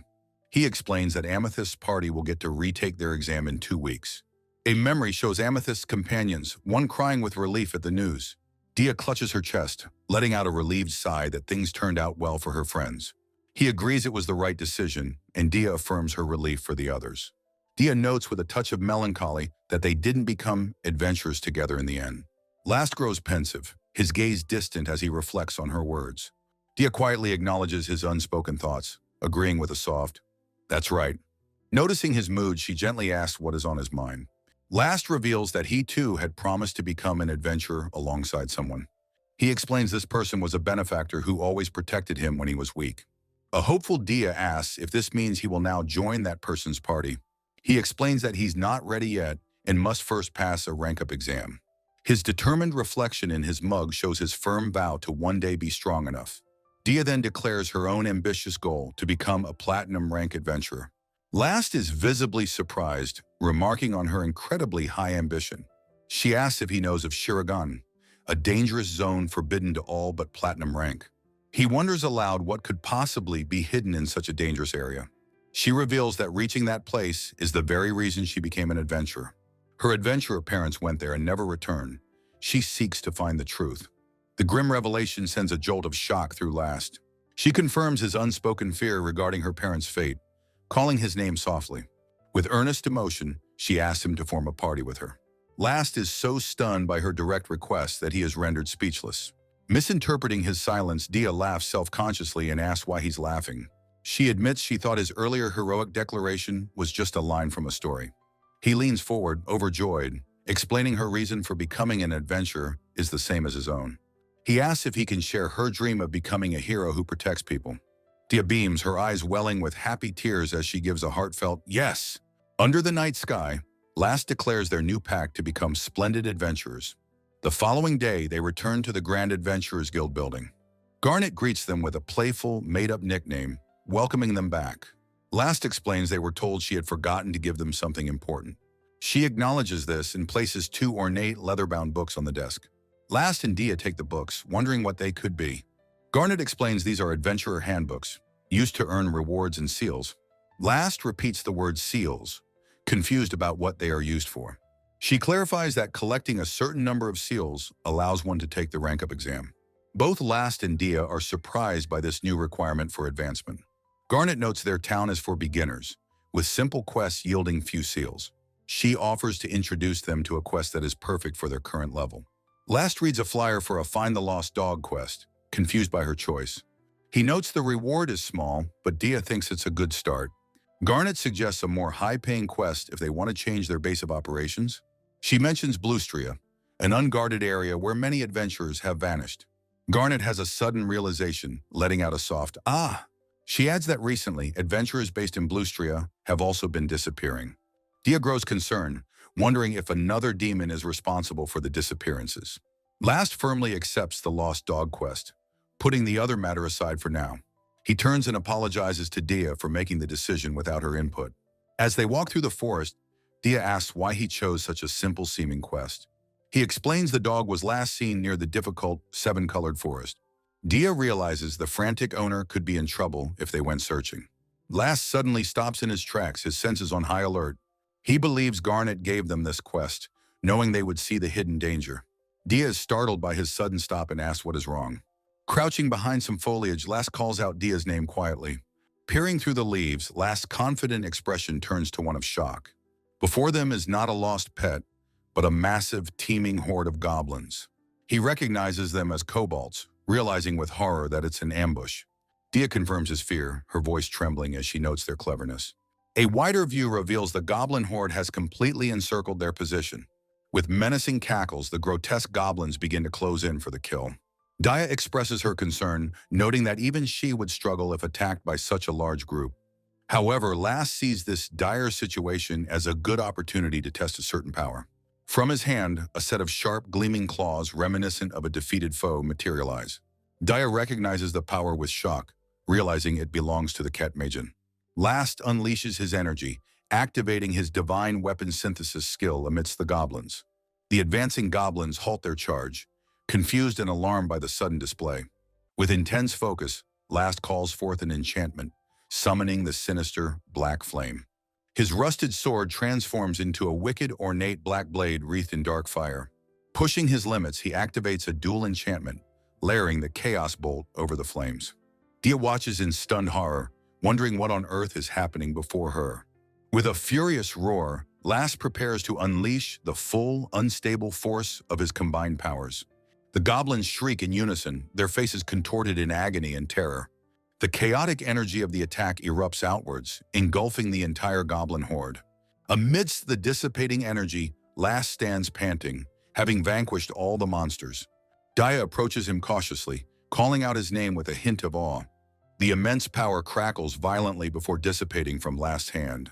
Thrown backward by the backlash, Last cries out as his weapon reverts to its rusted form. Dia understands that Last's demonic sword has absorbed the Ket Magen's weapon, inheriting its skills. He had theorized about combining the two demons' enchantments into a powerful dual enchantment. Dia marvels from a distance at his truly special and unique divine weapon. Last admits that while a dual enchantment is possible, his own body can't withstand the strain. From the nearby bushes, a pair of wide, curious eyes watches them silently. A small girl holding a puppy peeks out, wondering about the loud noise from the battle. Both Last and Dia are startled as they hear the distinct sound of a puppy barking nearby. The girl suddenly runs out from her hiding spot and into the clearing. The adventurers spot her immediately, exclaiming that she's there. She trips and falls to the ground, her hat tumbling beside her as her puppy waits. Dia calls out in concern, but Last quickly tells her to wait for a moment. He holds Dia back, his expression serious as he asks her what's wrong. Last's gaze is fixed on a single detail, noting that the child has horns. Looking over her shoulder, the girl confirms with a faint smile that she is a Magen. The adventurers are shocked, realizing a demon is present so soon after the recent assault incident. The girl sadly explains that demons are humanity's enemies, but her hat hides her identity. Last is thrown into a moral crisis, questioning if he can bring himself to strike her down. He recalls the heroic tales of his youth, which taught him that Magen are the enemy. His own life-threatening encounters with other demons had only reinforced this black and white belief. Now faced with this small girl, he wonders if she is truly an enemy. The girl flinches, sensing the intimidating power emanating from his divine instrument. She recognizes him as an adventurer, a hunter of her kind, and trembles in fear. Last realizes with a jolt that from her perspective, he is the enemy she should fear. Yet she thinks that despite being told to fear adventurers, she feels no malice from him. Her small puppy erupts into a series of loud protective barks standing guard. The barking shatters the tense standoff, startling everyone in the clearing. Dia calls out Last's name, trying to snap him from his indecisive trance. The ghostly images of the demons he fought urge him to kill the small fry. He wonders what he should do, caught between the conflicting ideals of his past. The image of a hero from his book prompts him to consider the most righteous path. The memory of his friend Ruby's silhouette further complicates his thoughts. He realizes he must make his own decision as a true adventurer. His gaze softens as he hears the girl call him Big Brother. The girl breaks down completely, pleading for her brother to help her. The innocent plea cuts through all of Last's internal conflict and doubt. He clenches his fist, his decision finally and firmly made. Slowly, he extends a gentle, non-threatening hand towards the crying girl. He apologizes for scaring her and gently asks if she is all right now. The girl peeks through her fingers, surprised and hesitant at his kind gesture. She stands up, confirming she's okay, as her puppy stands beside her. Dia, relieved, asks about the puppy, piecing the situation together. The girl explains she found the lost puppy and just wanted to be with it. Last asks why she's so deep in the forest, wondering if she's lost. Dia points out the danger and offers to escort her home. The girl sadly states she has no place to return to. With heartbreaking logic, she insists that she is therefore not lost. Last is visibly taken aback by her sad, simple statement. She gently places the puppy down, telling it to go now. The puppy ignores her, instead happily nuzzling against her leg. She kneels, telling the puppy to go with the adventurers and not worry about her. The puppy makes its choice, leaping directly into Last's surprised arms. He stumbles back, laughing as the puppy showers him with ticklish licks. The playful moment brings a genuine, radiant smile to the Majin girl's face. Last and Dia share a warm laugh, touched by the heartwarming scene. Dia suggests they find a safe place for the girl by consulting the Adventurers Guild. Last agrees, deciding to hide her identity as a Majin for now. The girl expresses her fear that her true nature will eventually be discovered. She quietly insists that she's fine and prefers to be alone. As a star gleams in the sky, she still feels a glimmer of hope. Last's eye widens in alarm as he senses sudden danger. He grabs Dia and dives away as a massive energy blast strikes. The explosion tears through the ancient ruins where they were standing. Last cries out in pain as he's thrown hard to the ground. The girl, Citrine, rushes to check on him and her puppy. Dia calls out his name in concern as he struggles to recover. The small puppy whimpers, shaken by the violent attack. Last grits his teeth in pain and frustration, cursing the sudden assault. Citrine stares at him, her gaze wide with a silent question. She asks why he would go so far to help her, a demon. He explains that while she is a Majin, she is not his enemy. A soft blush appears on Dia's cheek as she hears his words. Last admits that he cherishes the bonds between people above all else. A gentle swirling light emanates from Dia's outstretched hand. A wave of healing energy washes over Last, mending his wounds. Last looks at his hands in surprise, realizing his injuries have vanished. Dia recognizes the power as healing magic, watching Citrine and her puppy. The attacker, Helio, mutters in frustration that his attack missed its intended target. He steps forward, his boot landing heavily as he addresses the group. He tells Last to get out of his way, having many questions for him. Helio looks down on them with contempt, calling Last a worthless piece of trash. Last's eyes widen in shock as he recognizes his childhood bully, Helio. Helio's party members arrive, scolding him for running off on his own.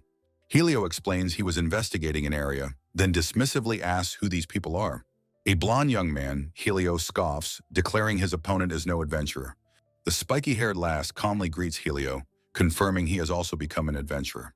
Helio stares back, his expression one of pure, bewildered disbelief. Turning away, Helio laughs derisively, mocking Last's party for being desperate for members. He glances back, his tone turning venomous as he addresses Last with an insult. His face contorts in rage as he demands to know why Last is protecting a demon. Last steps forward defensively, insisting the frightened girl, Citrine, means no harm. Helio dismisses this, shouting that demons are the sworn enemies of humanity. A dark-haired man from Helio's party calmly tries to interrupt the escalating conflict.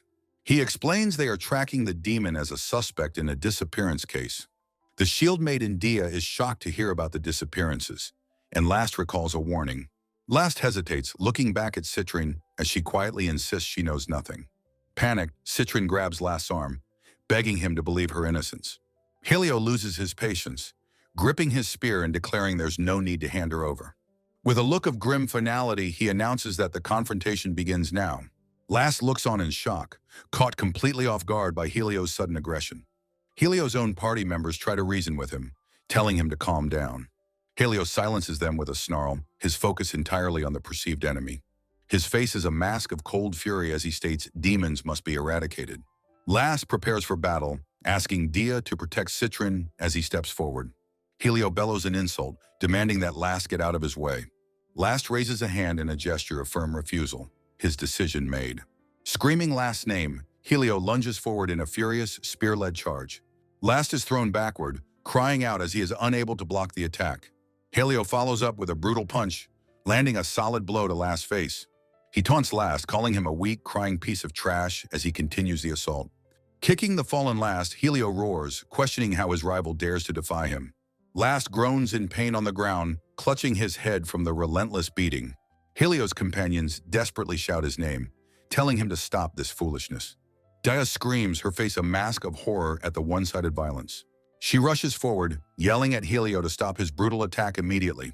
With her arms spread wide, she places herself between Helio and the fallen Last. Helio looks on, exasperated and incredulous at her intervention. He mocks her for still needing to be protected by someone else. Clutching his face in frustration, Helio groans that their pathetic display is irritating him. His eyes burn with anger as he declares he can't stand to look at them. Dia meets his gaze, challenging him for always looking down on other people. He sneers, demanding to know who she thinks she is to talk to him that way. Unflinching, Dia asks a simple, cutting question. Who is he? Enraged, Helio raises his spear to strike her down for her insolence. Suddenly, Last is on his feet, his transformed black sword blocking the blow. Helio stares in shock, questioning what kind of divine weapon this is. Sparks fly as Last pushes back, their weapons locked in a fierce struggle. He thanks Dia for her help and vows to protect the demon girl himself. Helio's companion sees an opportunity, urging him to attack the now-alone demon girl. His other companion protests, questioning why his friend is acting so strangely. Helio's eyes blaze with fury, declaring that the weapon may have changed, but Last has not.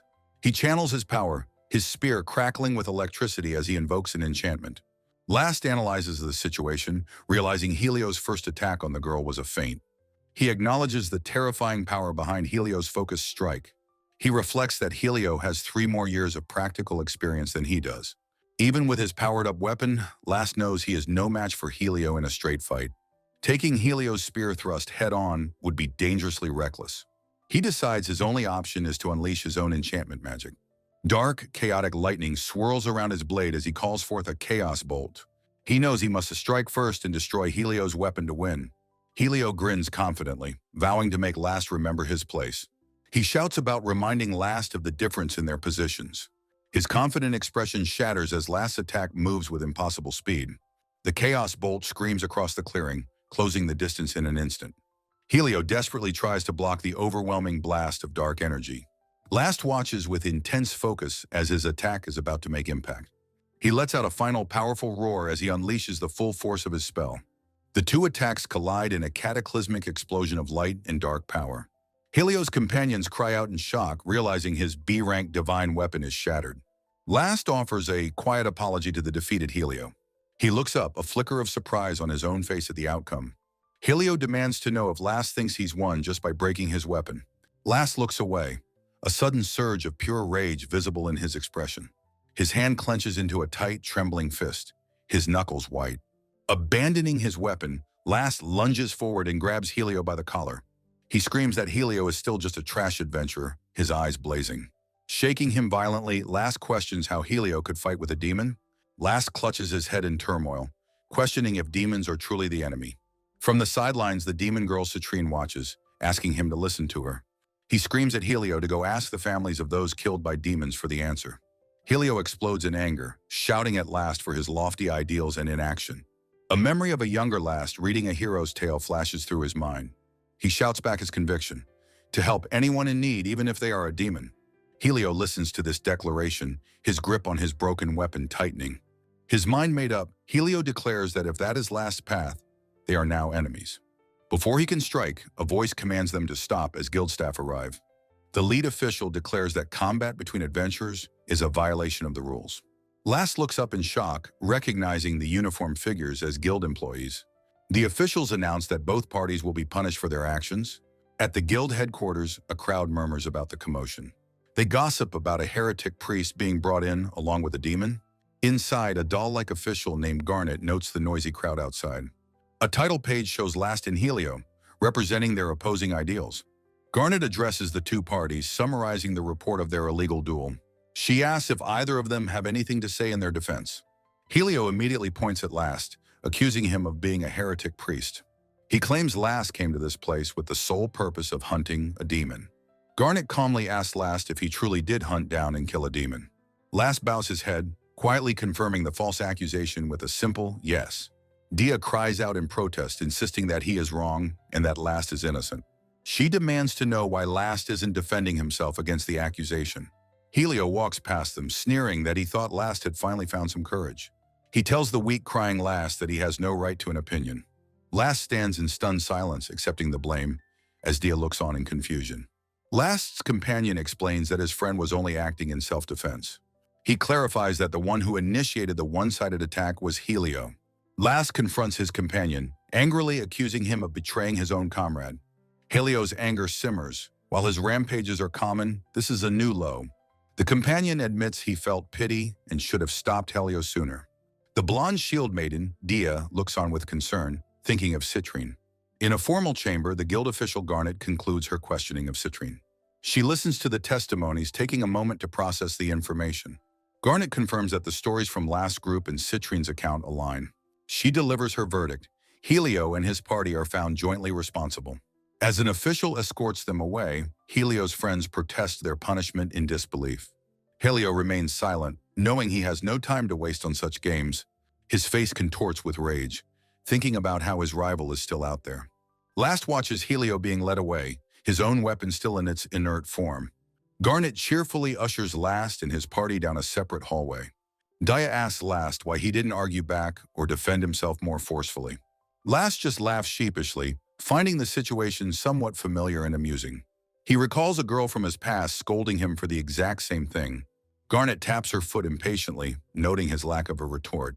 She looks at him with a knowing, slightly smug expression. Last explains his conviction to save the girl was genuine and unwavering. Garnet points out that the world now sees him as a renegade priest. He simply acknowledges this harsh reality with a quiet yes. Garnet leads them to a private room, opening the door for them. Inside, the demon girl Citrine waits nervously, a drink steaming before her. Garnet announces that Citrine has been judged uninvolved in the recent incident. Last is overjoyed, but Garnet warns that another problem remains. Citrine explains she is hunted by both humans and other demons. Last remembers her saying she isn't lost because she has no home. Garnet's expression turns sly as she reveals her solution to their predicament. She declares that they will take Citrine on a journey to the guild headquarters. That night, Helio's party sits dejectedly by a fountain, their weapons confiscated. One companion complains, but the other reminds him they share the blame. He asks Helio why he has been so restless and agitated. Helio remains silent, his face shadowed with frustration and deep thought. His friend holds up a wanted poster, saying he's been this way since seeing it. The poster features Citrine alongside another long-haired girl, now a wanted figure. The text mentions the 7 great demon lords, revealing the girl as Helio's childhood friend. Under a full moon, another journey is about to begin. Last, Dia and the now hooded Citrine depart from the city. They arrive in Clearland, the largest city and home to the guild headquarters. The sentient shield, White Load, explains they need the guildmaster's permission to stay. Last notes that the disappearance incident seems to have been judged unrelated to them. He has a sudden realization, a spark of memory crossing his face. He turns and introduces himself as Last Storn, and Dia introduces herself. The hooded girl shyly gives her name as Citrine Trillet. Last's enthusiastic praise for her cute name makes Citrine blush deeply. As they walk, he asks her about her former home, Black Ash Mountain. Citrine describes it unsettlingly as a place that is always burning. Last asks with concern if she has any intention of going back there. He looks at her from behind, his rusted sword on his back. A look of pure terror fills her eyes as she recalls the place. Last is shocked by her intense, fearful reaction to his question. Dia loudly breaks the tension, declaring it's time for dinner. That evening, Last tells Dia to get the food while he prepares the camp. A warm campfire crackles, bringing a sense of peace to the night. The group settles by the fire, with White Load asking Citrine about the food. Citrine nibbles on a piece of bread, confirming that it's delicious. Last asks Citrine if she would be willing to show him her divine weapon. He quickly clarifies he isn't suspicious, just genuinely curious about it. Dia reassures Citrine, playfully teasing Last for being a divine weapon mania. Last is flustered, telling Dia to stop because her teasing is embarrassing him. He asks if he really says such things, and Dia confirms it's just a joke. Last admits to himself that he is, in fact, very curious about divine weapons. Watching their playful bickering, Citrine's tense expression softens into a gentle smile. Last and Dia share a quiet, comfortable moment together by the fire. Citrine quietly agrees to his request and Last thanks her. An elegant ring materializes on her finger, revealed as the rank C ring of faint light. Last realizes with grim certainty that the guild would have killed her for this. Citrine is just relieved she didn't have to sever her connection to the ring. Last reflects that a demon's weapon is for killing, yet hers can heal. He calls it a remarkably kind divine weapon, touching her deeply. She recalls being like a lost puppy and how this power saved her. Overwhelmed with emotion, she realizes the weapon is as kind as she is. A sleepy Dia announces she's going to bed, but Last stops her. Last stretches, saying it's been a tough day and they should take turns on watch. Dia asks what Garnet had been talking to him about earlier. She asks if he knows about the Phantasmagoria, the Demon Protection Special Zone. Last admits with a start that he has never heard of it. Dia explains it was a sanctuary where humans and demons could coexist peacefully. Intrigued, Last asks where this place is located. Dia reveals the plan was scrapped, which pains Last to hear. He wonders why Garnet would bring up a failed, painful plan. Dia asks if he understands the implication now. She explains the sanctuary was meant for people like Citrine. The weight of this revelation settles heavily upon Last. Dia tells him that even if the world is mistaken, she believes he was right. Moved by her support, Last thanks her and vows to find Citrine a home. Citrine sleeps peacefully, unaware of the conversation and the vow made for her. The next day, the group continues their journey through a rocky, mountainous landscape. They cross a river, Last carrying a delighted Citrine on his shoulders. Their bond has clearly deepened as they walk happily together. Citrine remarks on how much they've walked that day. Later, she playfully asks Last to join her and Dia for a bath in the river. Last, flustered, averts his eyes and declines the invitation. He smiles, thinking that the lines between human and demon are fading away.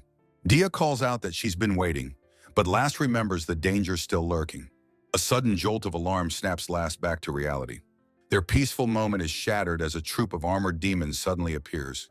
A hulking crocodile demon roars, its eyes locked on Citrine as it bellows her name. A young woman with horn-like accessories gasps in pure terror, her hand covering her mouth. Her companion, Last, recognizes the sudden horde of creatures as Majan, shocked by their appearance. He wonders how they were ambushed, as his friend Dia should have sensed them. The crocodile demon leader presents a grim choice: die with or without surrendering Citrine. In response, Last silently draws his gnarled, stone-like sword, his expression resolute. The crocodile demon roars for an answer as he swings his massive spear down. Last charges forward to meet the overwhelming attack head-on with his blade. The demon taunts that the boy is far too slow to challenge him. With a powerful clash, Last's sword successfully parries the massive blow from the demon. The crocodile demon's eyes widen in utter disbelief at the unexpected resistance. Last states his answer clearly: he won't surrender Citrine, nor will he be killed.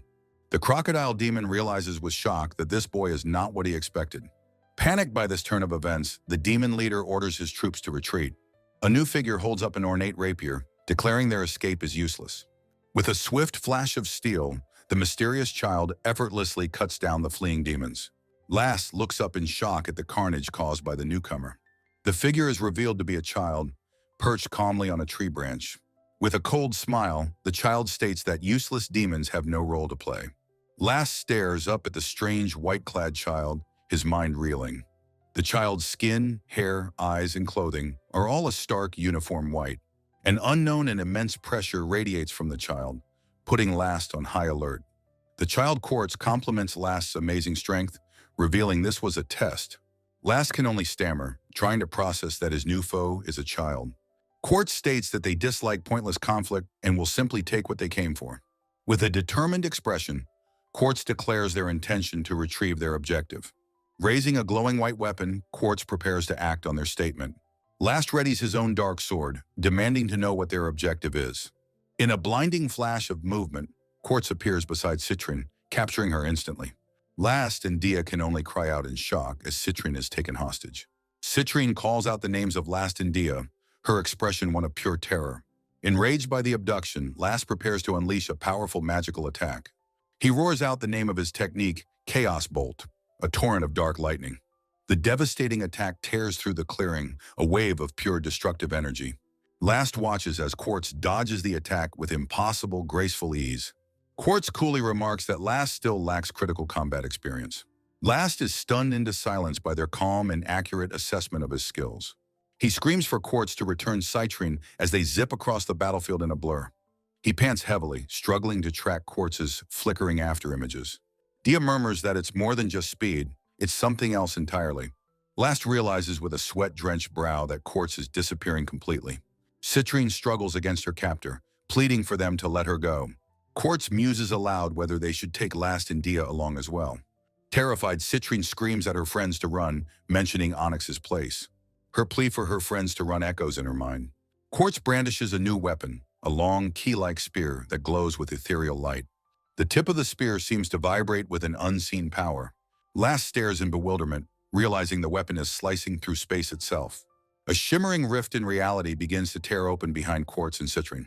Last makes a desperate final plea, stretching his hand out for Citrine to come to him. As she is pulled towards the rift, Citrine turns her head to look back. Last screams her name, his face a mask of anguish and desperation. Quartz watches the scene unfold, a smug, self-satisfied smirk on their face. Citrine offers Last a soft, knowing smile, her cheeks faintly blushing. Her feet take the final steps towards the shimmering portal. Quartz pulls her into the rift, their mission complete. They state that Citrine is a Magian and cannot live alongside humans. With a dismissive wave, Quartz bids the nameless adventurer farewell. The rift seals shut, leaving Last reaching for an empty space. He stands alone in the now silent clearing, his arms still outstretched. Far away, a flash of light from the portal's closure is seen above a small town. A large party of adventurers rallies, determined to find the demon girl that day. Their leader worries about the guild's reaction if they fail again. A new horned demon appears before them, laughing as the adventurers demand his identity. The demon is pleased, noting that this saves him the trouble of going to the city. The adventurer leader realizes, with horror, that they are facing a Magian. The demon confirms he is a Magian, but one of a much higher caliber. With a sudden burst of power, he unleashes a concussive blast. The adventurer party is sent flying, their formation completely shattered. The demon effortlessly blocks a retaliatory strike, unimpressed by their efforts. He catches another blade with his bare hand, stopping it completely. The sheer force of the impact is absorbed without him even flinching. He scolds the downed adventurers for not letting him finish his introduction. The adventurers stare in terror, one of them wondering if he recognizes the demon's face. The demon proudly announces he is one of the 7 great demon lords, Lord Onyx. The surviving adventurers can only scream in sheer, abject terror. Back in the forest, Last stands amidst a pile of broken demon weapons. He grimly notes that all these weapons are useless for his enchantment magic. He reflects that his divine instrument synthesis skill can't strengthen just any weapon. His thoughts turn to Citrine, wondering why she went with her captor. He asks Dia if Quartz was a former companion of Citrine's. He knows that if they were true companions, she wouldn't have made that serene face. Dia confirms that when Citrine was with them, she was always laughing happily.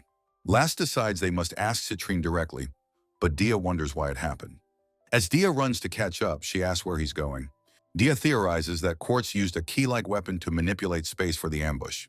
She concludes this isn't an enemy they can simply overpower with brute force. Last states that thanks to Citrine, he now knows their location. He remembers the scent of something burning coming from the dimensional rift. Citrine's voice echoes, describing a place that is always burning. Dia realizes with a jolt that Citrine had told him about this place before. With renewed determination, Last declares they will go to Black Sun Mountain to save her. Deep within a dark cavern, Quartz and Citrine appear in a flash of light. Quartz announces to Onyx that they have returned. A serpentine creature greets them, and Quartz asks where Onyx is. The snake woman informs them that Lord Onyx has just returned from his outing. With a thunderous crash, Onyx lands, calling out Quartz's name upon his return. Citrine flinches, her face a mask of pure terror at the sight of him. Onyx rushes forward, his arms outstretched as he joyfully bellows Citrine's name. His face twists into a terrifyingly wide grin, declaring how much he missed her.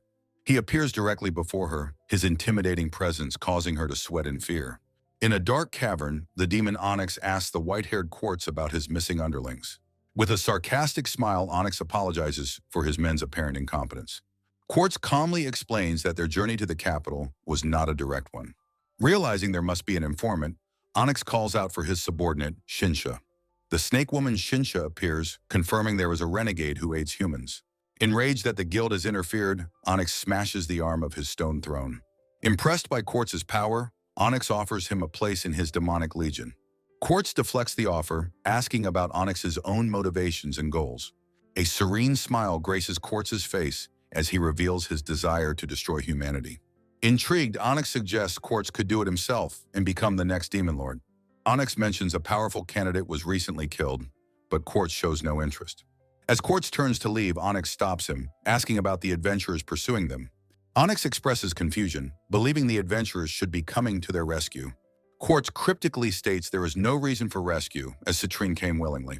With a casual farewell, Quartz raises his key-like weapon and vanishes. Onyx stares after him, muttering Citrine's name, puzzled by Quartz's words. He suddenly grabs Citrine, eagerly asking if she's finally ready to heal his arm. Citrine cries out in terror, her face a mask of shock and fear. She screams for him not to touch her, shoving him away with all her strength. Onyx forcefully grabs her hand, his gaze fixed on the glowing ring she wears. He looms over her, hissing that she is still only level 1, having killed no humans. Turning away, he impatiently demands to know if she will heal his arm. Citrine insists, as she has many times before, that she lacks such power. Onyx sighs, feigning disappointment and suggesting he didn't expect much from her. His expression twists into a cruel smile as he reveals he has made preparations for her. Citrine looks up, her face filled with dread and confusion at his ominous words. Onyx summons his serpentine subordinate, Shinsha, who appears instantly. He reveals that since Quartz left, he had Shinsha gather adventurers to heal his arm. A somber Citrine waits, her expression grim as she realizes the horrifying implication. Her voice trembling, she asks Onyx to repeat what he just said. Onyx's face contorts into a sadistic grin as he confirms he rounded up adventurers. Citrine realizes this is connected to the infamous adventurer disappearance incident. Onyx stands before her, explaining he had a brilliant idea while dealing with humans. He reveals the grim truth: divine weapons grow stronger by killing humans. Citrine listens in abject horror as he clarifies that the process itself doesn't matter. The grinding sound of a heavy wooden cartwheel breaks the cavern's silence. Citrine gasps as a cart filled with battered captive humans is wheeled before her. Shinsha grabs the side of the cart, her reptilian face impassive. With a heave, she brutally dumps the captives onto the cold stone floor. The wounded humans weakly reach out, their pained voices pleading for help. A close-up shows Citrine's horrified eyes as she hears their desperate pleas. She collapses to the ground, her small body trembling with absolute terror. Onyx grabs her, roughly pulling her up and demanding to know what she is doing. Gripping her face, he declares the captives are materials for her to level up. He leans in close, his expression one of pure, sadistic glee. With a venomous hiss, he gives his final command. She must kill them all. The scene shifts to a desperate, frantic race through a dark forest. Dia, panting heavily, apologizes to Last for slowing him down on their chase. She urges him to go on ahead without her, but he looks back with concern. Last finally breaks through the trees, arriving at the desolate Black Sun Mountain. A flashback begins, with a young Dia asking why Citrine's brother has 2 names. Light explains the human concept of family names to a curious young Citrine. He tells her he finds the idea wonderful and has chosen to imitate it. A delighted Citrine claps her hands, proudly declaring herself Citrine Trito. Light explains his deep love for humans and their customs. Citrine recalls his particular fascination with the human concept of bonds. Born on the same desolate mountain, he adored Citrine like a human sister. He shows her his own divine weapon, a ring of faint light, identical to hers. Citrine is excited they have the same weapon, while Light mentions human traditions. He explains the custom of lovers wearing rings on their left hand as a vow. He gently tells her that since they are siblings, they will wear them on their right. Citrine looks confused, asking why the distinction is necessary. He explains the index finger is for sending people off, a way for her kindness to reach all. Light smiles warmly, telling her she is a kind person. He says it is a divine weapon befitting her gentle, compassionate heart. Citrine reflects that she thought those peaceful, happy times would last forever. In the past, she finds a wounded, bird-like demon in a forest clearing. The demon curses the adventurers who injured it, struggling painfully on the ground. Citrine rushes to its side without hesitation, asking if it is all right.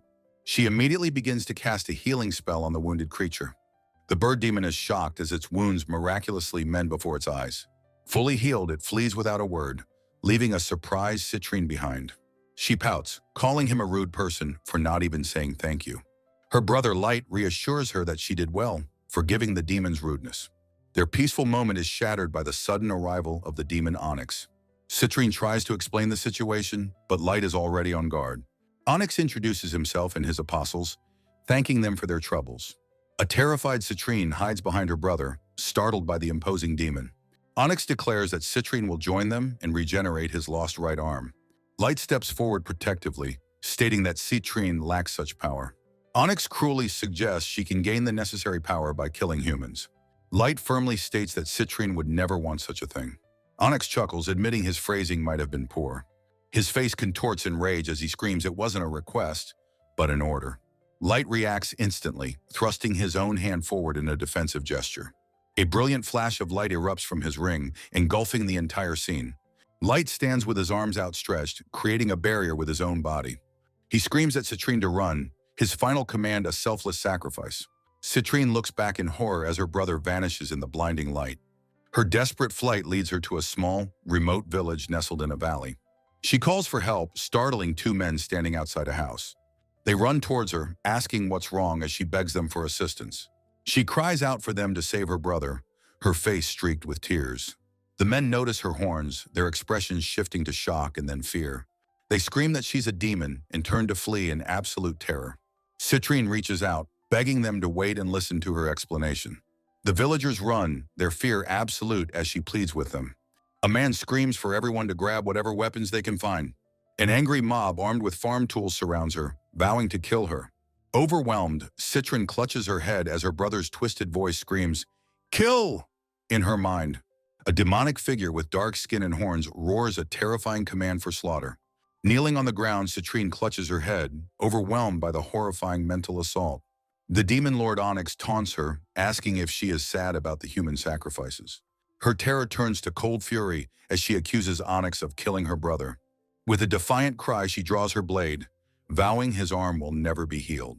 Onyx brutally kills a helpless villager right in front of her. The villager screams in terror and pain as the life is stolen from them. Citrine stares in wide-eyed horror, asking what he is possibly doing. Onyx smirks, stating that if she refuses to kill, then he will have to. He grips his sword, intending to teach her that humans are her enemy. The slaughter continues as the villagers cry out for help, with Citrine watching helplessly. Citrine screams for him to stop, her spirit breaking under the weight of the horror. Onyx laughs sadistically, asking if she is now begging for her own life. She whimpers in utter despair, her hope completely extinguished by his cruelty. The demon lord's expression shifts as he senses a new presence approaching them. He calls out to his serpentine subordinate, Shinsha, who appears and responds dutifully. Onyx is surprised to see the rest of the group following close behind Shinsha. He questions the newcomer's presence, as he was told no one was pursuing him. Shinsha raises a hand, revealing a glowing ring on her finger to him. A powerful wave of healing magic washes over the wounded, stunning Onyx. A man moments from death sits up in stunned disbelief at his miraculous recovery. Citrine stares in amazement, sensing the powerful healing that has saved everyone.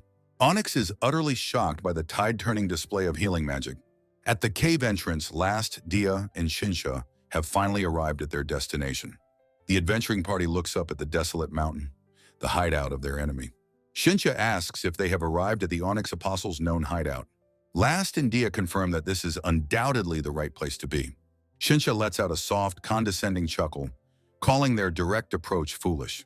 She tells Last to go find Citrine, leaving the outside area to her.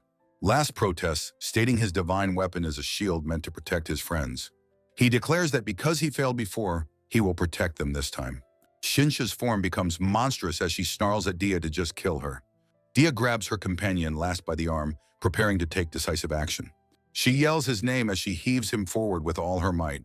With a powerful roar, she launches him deep into the enemy's cave system. Her eyes burn with determination as she shouts for him to go now. Last soars through the air before crashing down in a massive rocky explosion. He flies like a bullet towards the heart of the enemy's dark lair. Shinsha watches the chaotic explosion, stunned by the unorthodox maneuver. She furiously orders her Beastmen minions to stop the powerful intruder. The minions are momentarily stunned by the chaos that Last has just created. Dia slams her shield down, vowing that not a single one shall pass her. Back inside the cave, Onyx smirks, sensing the powerful healing magic from afar. The healed villagers ask Citrine why she, a demon, would ever help them. Overwhelmed, Citrine tells them it's all right and desperately urges them to flee. The villagers are confused, as they were told not to let a single one escape. Citrine screams for as many of them as possible to run for their lives. The villagers turn and flee, apologizing for being a burden to her. Onyx looms behind Citrine, praising her for her seemingly cruel actions. She accepts her fate, thinking this is for the best and what her brother would want. She watches in horror as the fleeing villagers are slaughtered by unseen forces. Onyx explains that her pity will only cause her suffering every time she heals. His eye glints as he asks if she now understands his cruel lesson. He tells her to enjoy this feeling, as this is what her kindness truly is. He leans in, reminding her of what her brother said on his deathbed. The memory hits her. Her brother wanted her to be kind to humans and demons. Onyx taunts her, telling her not to betray her brother's dying wish now. He places a jagged stone in her hand, commanding her to use it to kill. He tells her to release the last survivor from their pain, granting everyone's wishes. Citrine stands over a wounded man, the stone clutched tightly in her hand. The man chokes, gasping for air, and struggling to speak his last words. He looks up at her and begs for her to kill him and end his suffering. He suggests she aim for his right index finger to make the task easier. She raises the stone, her kindness now a tool for a terrible, merciful act. A voice apologizes for being late, cutting through her moment of despair. A blinding light erupts from the cave entrance as a new figure arrives. Citrine stares in shock and disbelief at the sudden and unexpected intervention. The stone falls from her nerveless fingers, clattering uselessly to the ground.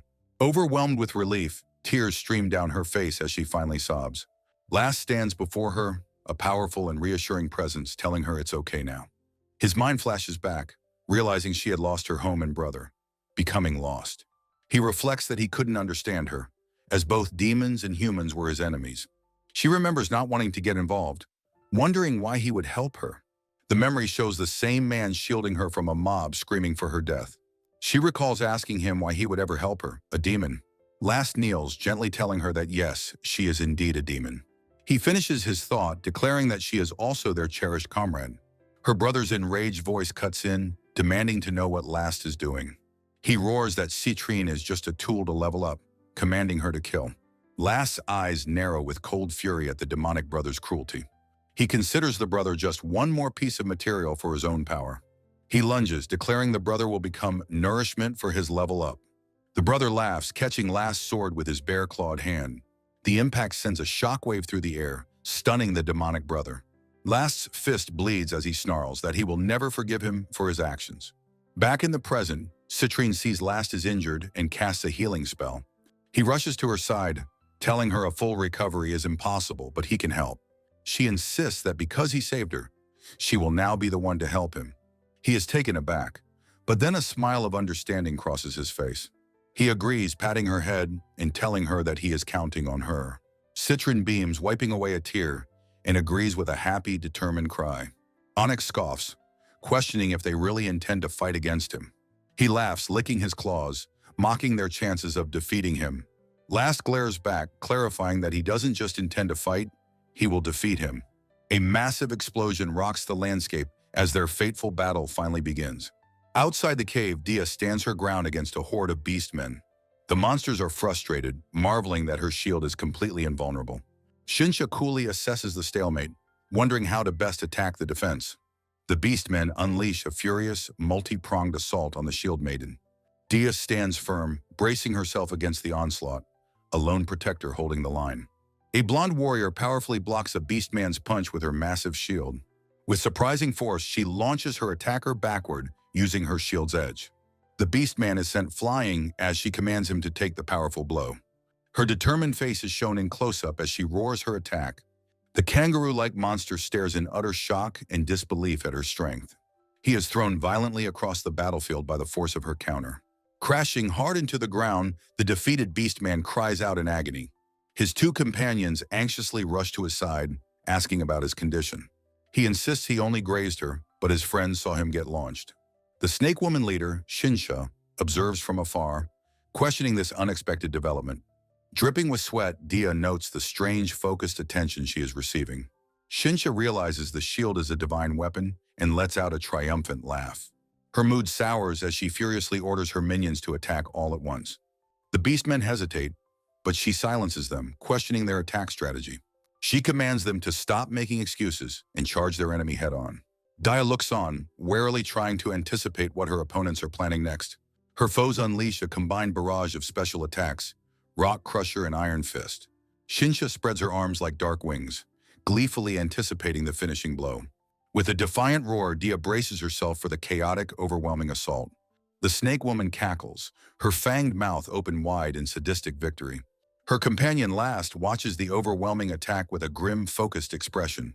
Dia grits her teeth, her face a mask of determined concentration. The combined attack explodes, but Dia and her allies are seemingly unharmed. A drop of black liquid sizzles on her leg armor, revealing a new threat. She looks down in confusion, wondering what this strange substance is. Shinsha laughs, presenting the source of the attack, an ornate poison pot. She reveals her weapon is the Great Serpent's poison pot, surrounded by dark energy. With a forked tongue, she explains the poison is fast-acting and fatal. Dia kneels, her shield planted, realizing the gravity of her poisoned state. The beastmen look on in horror as the poison spreads across their bodies. They dissolve into nothingness, a horrifying demonstration of Shinsha's power. Shinsha thanks her cute underlings for their service with a cruel smile. Dia collapses, clutching her leg as the poison seeps into her wound. Shinsha looms over her, gloating that the troublesome shield is now useless. The snake woman lunges, her form a blur of terrifying speed and malice. She taunts Dia, questioning the meaning of a life that cannot fulfill its purpose. With righteous fury, Dia insists that her life does have meaning. Shinsha cackles, declaring that being so useless is the same as being dead. She notices the poison on her own arm is not dissolving as it should. Dia listens, trying to understand what her opponent is talking about. Shinsha realizes Dia's divine weapon must have some poison nullification ability. She muses that she initially thought Dia was just stalling for time. Dia thinks back, realizing she could only defend and not attack. She recalls how Shinsha's attack on her from behind was thwarted. Shinsha concedes that the poison being nullified was an unexpected development. With a sly grin, she reveals her new plan to burn Dia to death. She notes that Dia's shield cannot block the poison's dissolving properties. With a blast of dark energy, she launches her fiery attack at Dia. Dia flinches, grunting in pain as the attack strikes her directly. Shinsha mocks Dia's sentimentality, asking what the point of her words was. Dia screams back defiantly that her life is not without meaning. The snake woman retorts that her helplessness is the same as being dead. She gloats that Dia's powerlessness has made her a useful but unfortunate burden. Dia is sent flying backward from the force of another powerful blast. She lands hard, but Shinsha is distracted, grunting in annoyance. The snake woman is enraged, seeing that Dia's attack wasn't completely ineffective. She stares down at the fallen Dia, who is now being buried under rocks. Dia struggles to her feet, creating an explosion of debris around her. Shinsha is thrown back by the shockwave, crying out in surprise. Dia collapses to her knees, panting heavily from the exertion. She clutches her arm, wincing in pain from her grievous wounds. Shinsha clutches her own face in horror, seeing it has been marred. She screams in pure rage, realizing Dia threw mud on her perfect face. Transforming, she becomes a vortex of melt poison, her rage absolute. She vows that after she kills Dia, her male companion will be next. Dia stares in horror, repeating the threat against her friend. A cataclysmic wave of poison surges forward, engulfing the entire area. The blast rips a massive, blackened wound in Dia's abdomen. Her shield clatters uselessly to the ground, unable to stop the attack. Dia is thrown backward, the impact of the melt poison overwhelming her. Shinsha muses on whether Last has poison resistance, or if Dia is even still alive. Dia coughs up blood, her consciousness fading, her breath ragged. She lies in agony, her entire body feeling as though it's on fire. A memory of Last surfaces, and she wonders if he was protecting her. She asks herself if she's crying again, feeling useless for being protected. A memory of her childhood, being teased for being a crybaby. Her mother asks what kind of divine weapon she wants in the future. Little Dia declares she wants a huge one, gesturing with her arms. She explains it's because she hates bullies and wants to protect everyone. Her mother's warm, understanding expression fills the memory. The thought of her happy companions gives her a surge of renewed strength. She knows she is the one who protects them, giving her purpose. Shinsha is surprised she can still stand, asking what she can possibly do. Dia thinks of her mother, her expression hardening with resolve. Her decision made, she forces herself to her feet, ready for the end. A brilliant light begins to pulse from the center of her shield. With a primal scream, she declares her vow to protect her friends. Shinsha laughs mockingly, telling the useless girl to go ahead and try. She launches a final, powerful sphere of concentrated dark energy. A memory of Last's strategy echoes in her mind. She protects, he defeats. His voice gives her strength, reminding her that she is strong. The attack slams into her shield, erupting in a brilliant flash of light. Shinsha recoils in shock, realizing Dia has conjured a magic barrier. A new skill activates, Mirror Shield, Reflection, with a limited number of uses. Her eyes blazing, Dia vows not to let Shinsha lay a hand on her companion. With a powerful swing, she reflects the attack back at its source. Shinsha is frozen in disbelief, questioning how this is happening. The reflected blast engulfs her completely in a spectacular explosion. Her body begins to disintegrate under the force of her own poison. She gurgles a final, defeated sound as she melts into nothingness. A memory surfaces of becoming an adventurer to find her parents. But now things are different. Dia stands victorious over a slain beast, declaring she is not useless, but the shield of heroes. Elsewhere, a hand wreathed in intense, crackling flames signals another ferocious battle. Amidst the smoldering aftermath, Dia calls out, asking her companions to wait for her. She plants her massive shield into the ravaged earth, vowing to protect Last and Citrine. Her eyes narrow with unshakable resolve as she promises she will absolutely save them. A lone, gnarled tree stands starkly against the sky, a silent witness to the devastation. The chapter title page shows Dia walking away from the carnage, her shield clattering behind her.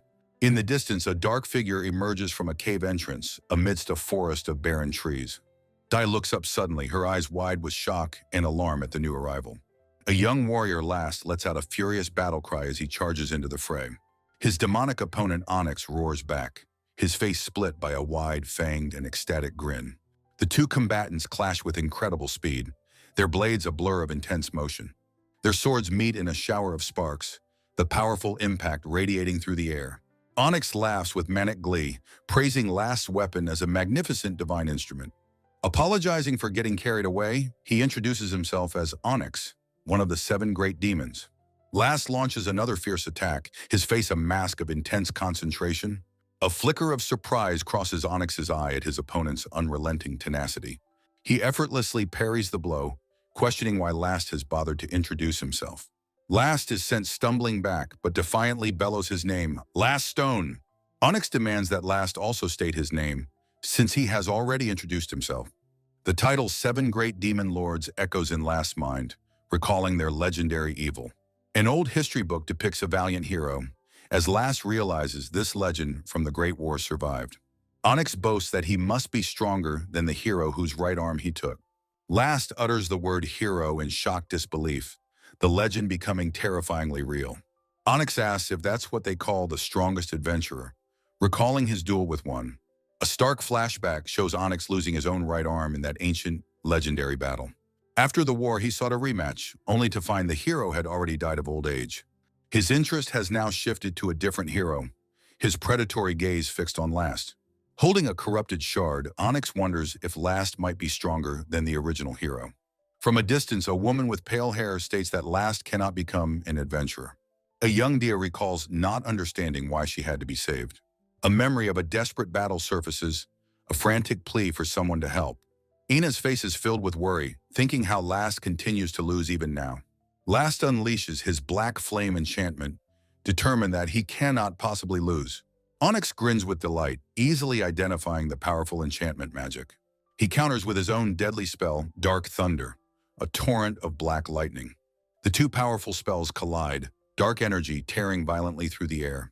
The resulting blast engulfs Last, creating a massive destructive explosion. He is sent flying backward, a blur of motion against the violent energy. Last manages to land, absorbing the immense impact with a grunt of effort. The residual energy of the cataclysmic blast finally dissipates around him. He lands hard on one knee, panting heavily but still in the fight. The crowd of onlookers cheers his resilience, some calling him stronger than a demon lord. Ina watches with dread, realizing the terrible, unseen cost of Last's power.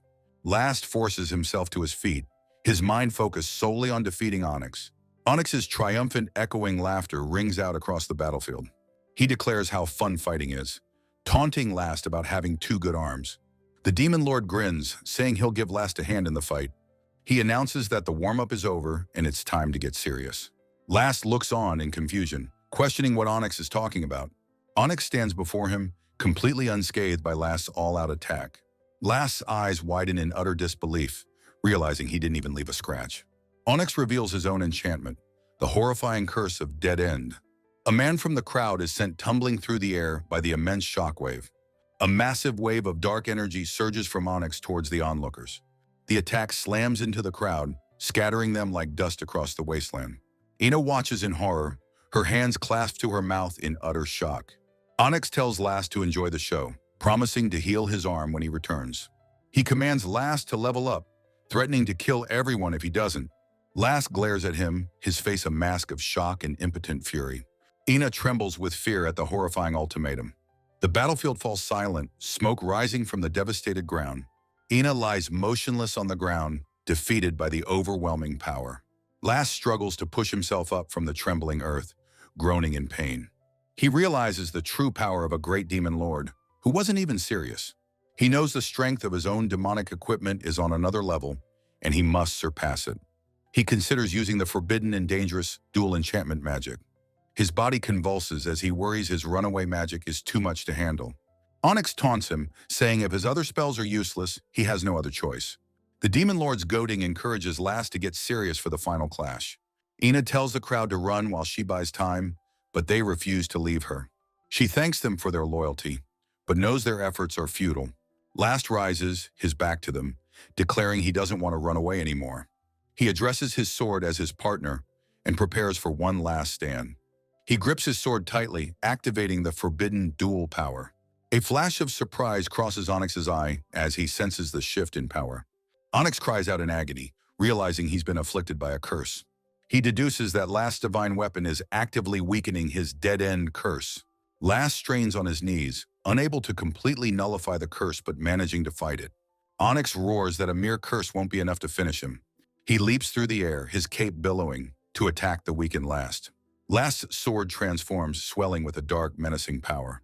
He lunges to meet the charge, his hand outstretched to guide his blade. Their weapons clash in a brilliant, violent explosion of raw energy. Last grunts with effort, putting all his remaining strength into the blow. The impact sends a massive shockwave across the entire battlefield. Last is thrown back, realizing he can't even block the attack properly. He lies on the ground, his consciousness starting to fade. A hazy figure appears as he realizes the curse is clouding his mind. His eyes snap open as a distant voice screams his name. Last! Onyx looms over him, demanding to know what's wrong and telling him to get serious. Ina runs towards them, screaming his name, urging him to hold on.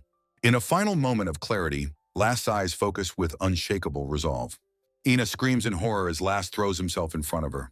He takes the full force of Onyx's devastating attack meant for her. The brutal impact sends him flying backward in a sickening arc. Collapsing into Ina's arms, he apologizes but assures her that she is okay. Ina looks down at him, her face a mask of grief and anguish. Last lies motionless in her arms, his body broken after sacrificing himself for his friend. A girl with feline ears, Citrine, watches in horror, apologizing to her fallen companion, Last. Her face contorts in terror as she whispers her own name, her mind reeling from the scene. Filled with a desperate hope, she rushes to Last, relieved he's alive and vowing to heal him. Last's hand is shown, but he realizes with dread that his healing magic is failing him. He struggles to cast the spell, weakly calling for someone to come to their aid. A towering, horned figure, the Demon Lord Onyx, looms menacingly over the terrified Citrine. Onyx mockingly asks if she couldn't save her friend, despite the materials he provided. With a cruel laugh, he taunts her, saying she should have run away alone, just like that time. A fleeting memory of a smiling, blonde-haired boy flashes through Last's mind. Onyx turns his cold, dismissive attention to Citrine, his presence suffocating. Citrine's face twists in pure rage as she orders the bastard to die. A gloved hand grips a large, ornate sword with renewed, desperate purpose.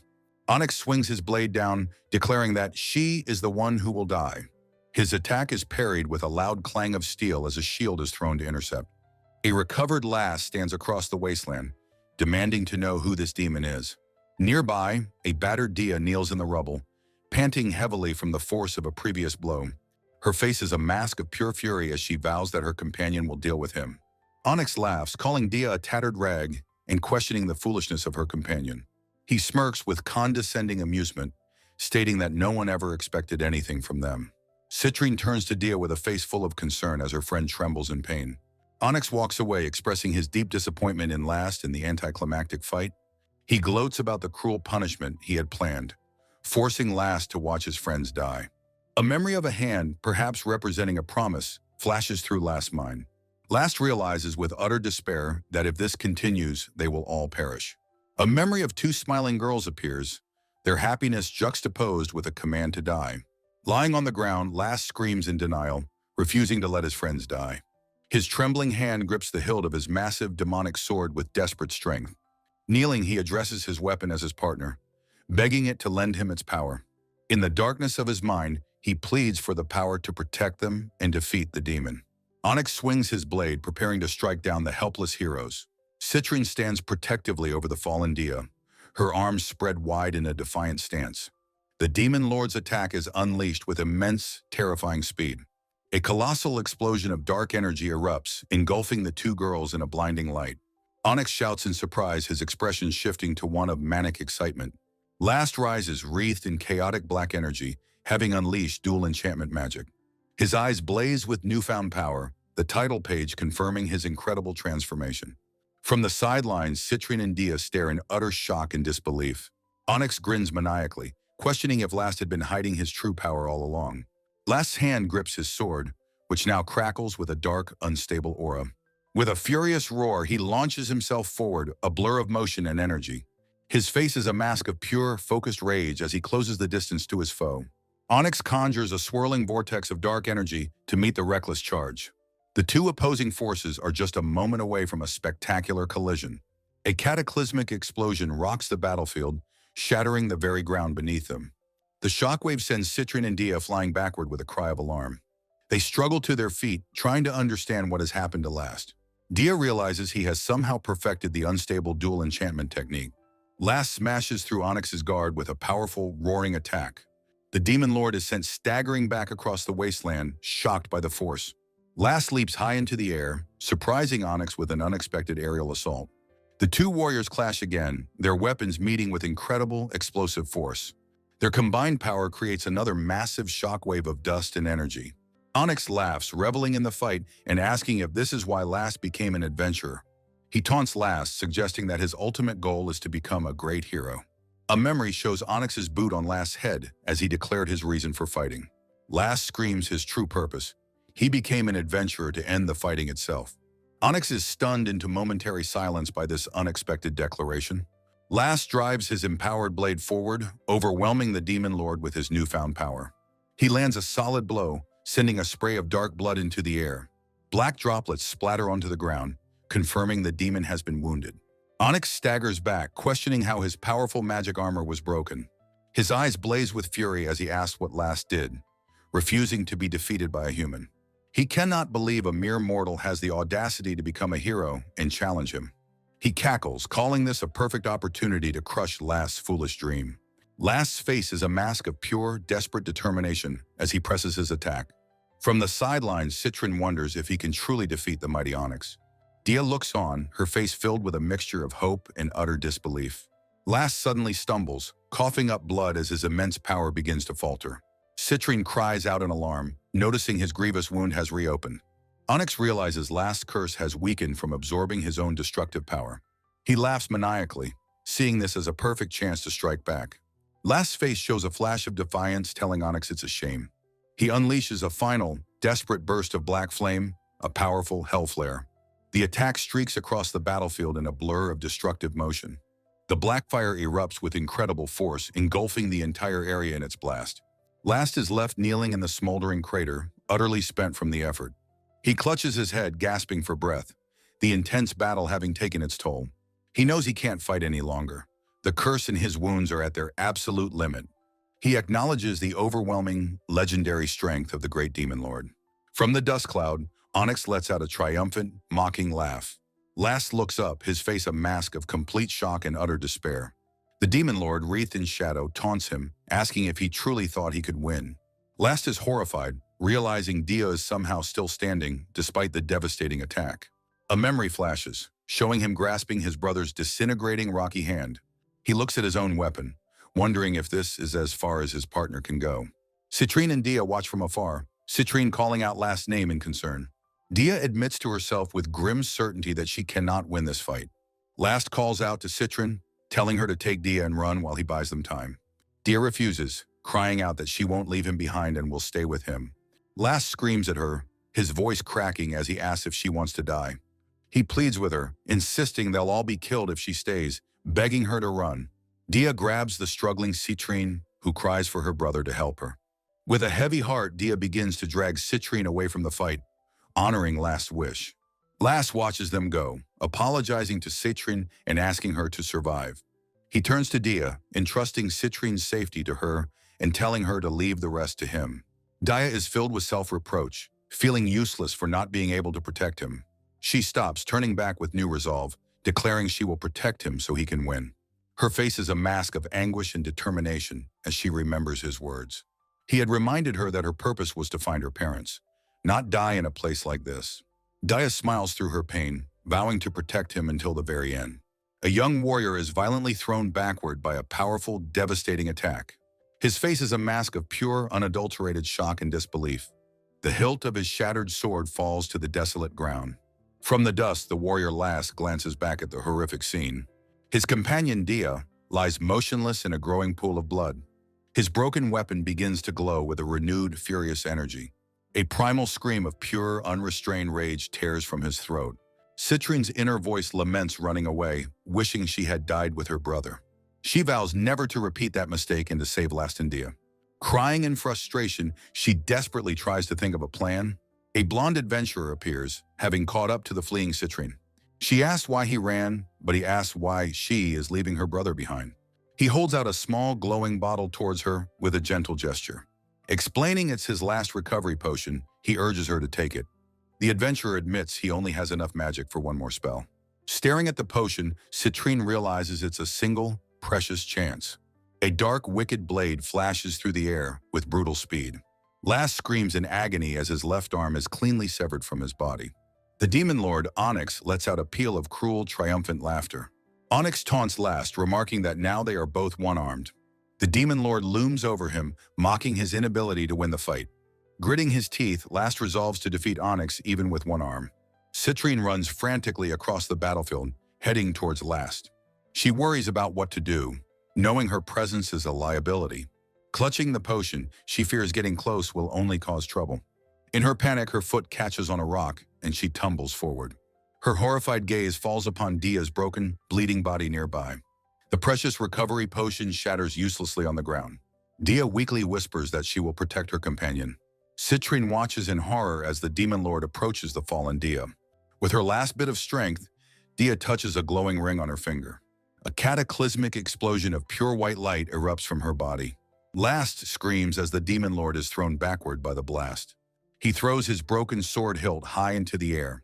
With a defiant roar, Last declares that this is the end.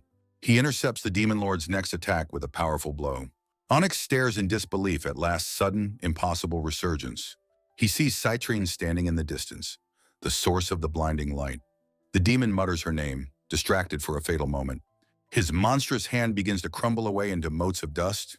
Last lunges forward, his face a mask of pure, unadulterated fury. He plunges his sword deep into the demon lord's chest. A memory of his brother begging him to run away flashes in his mind. Onyx's subordinate urges him to contact nearby demons for backup. The demon lord questions the very idea of believing in a human's bond. He laughs maniacally at the notion of such a foolish bond. The dying hero pleads with Onyx to take care of his sister. In his final moments, Onyx questions what this bond truly is. The demon lord's hand completely disintegrates into dark energy. Last is left kneeling alone amidst the ruins of the battlefield.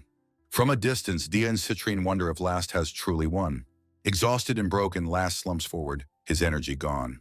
Citrine runs joyfully toward him, crying out that he did it.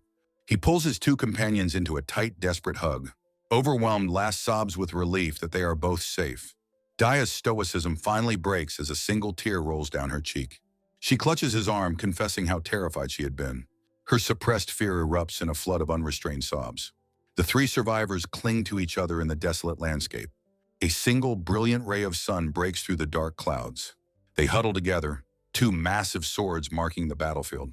Far away, a guild official addresses the recent disastrous events. He states there is a demand to revoke Citrine's residence permit. The mustachioed official gestures, his decision seemingly absolute. Last's eyes are shown, heavy with exhaustion as he lies in bed.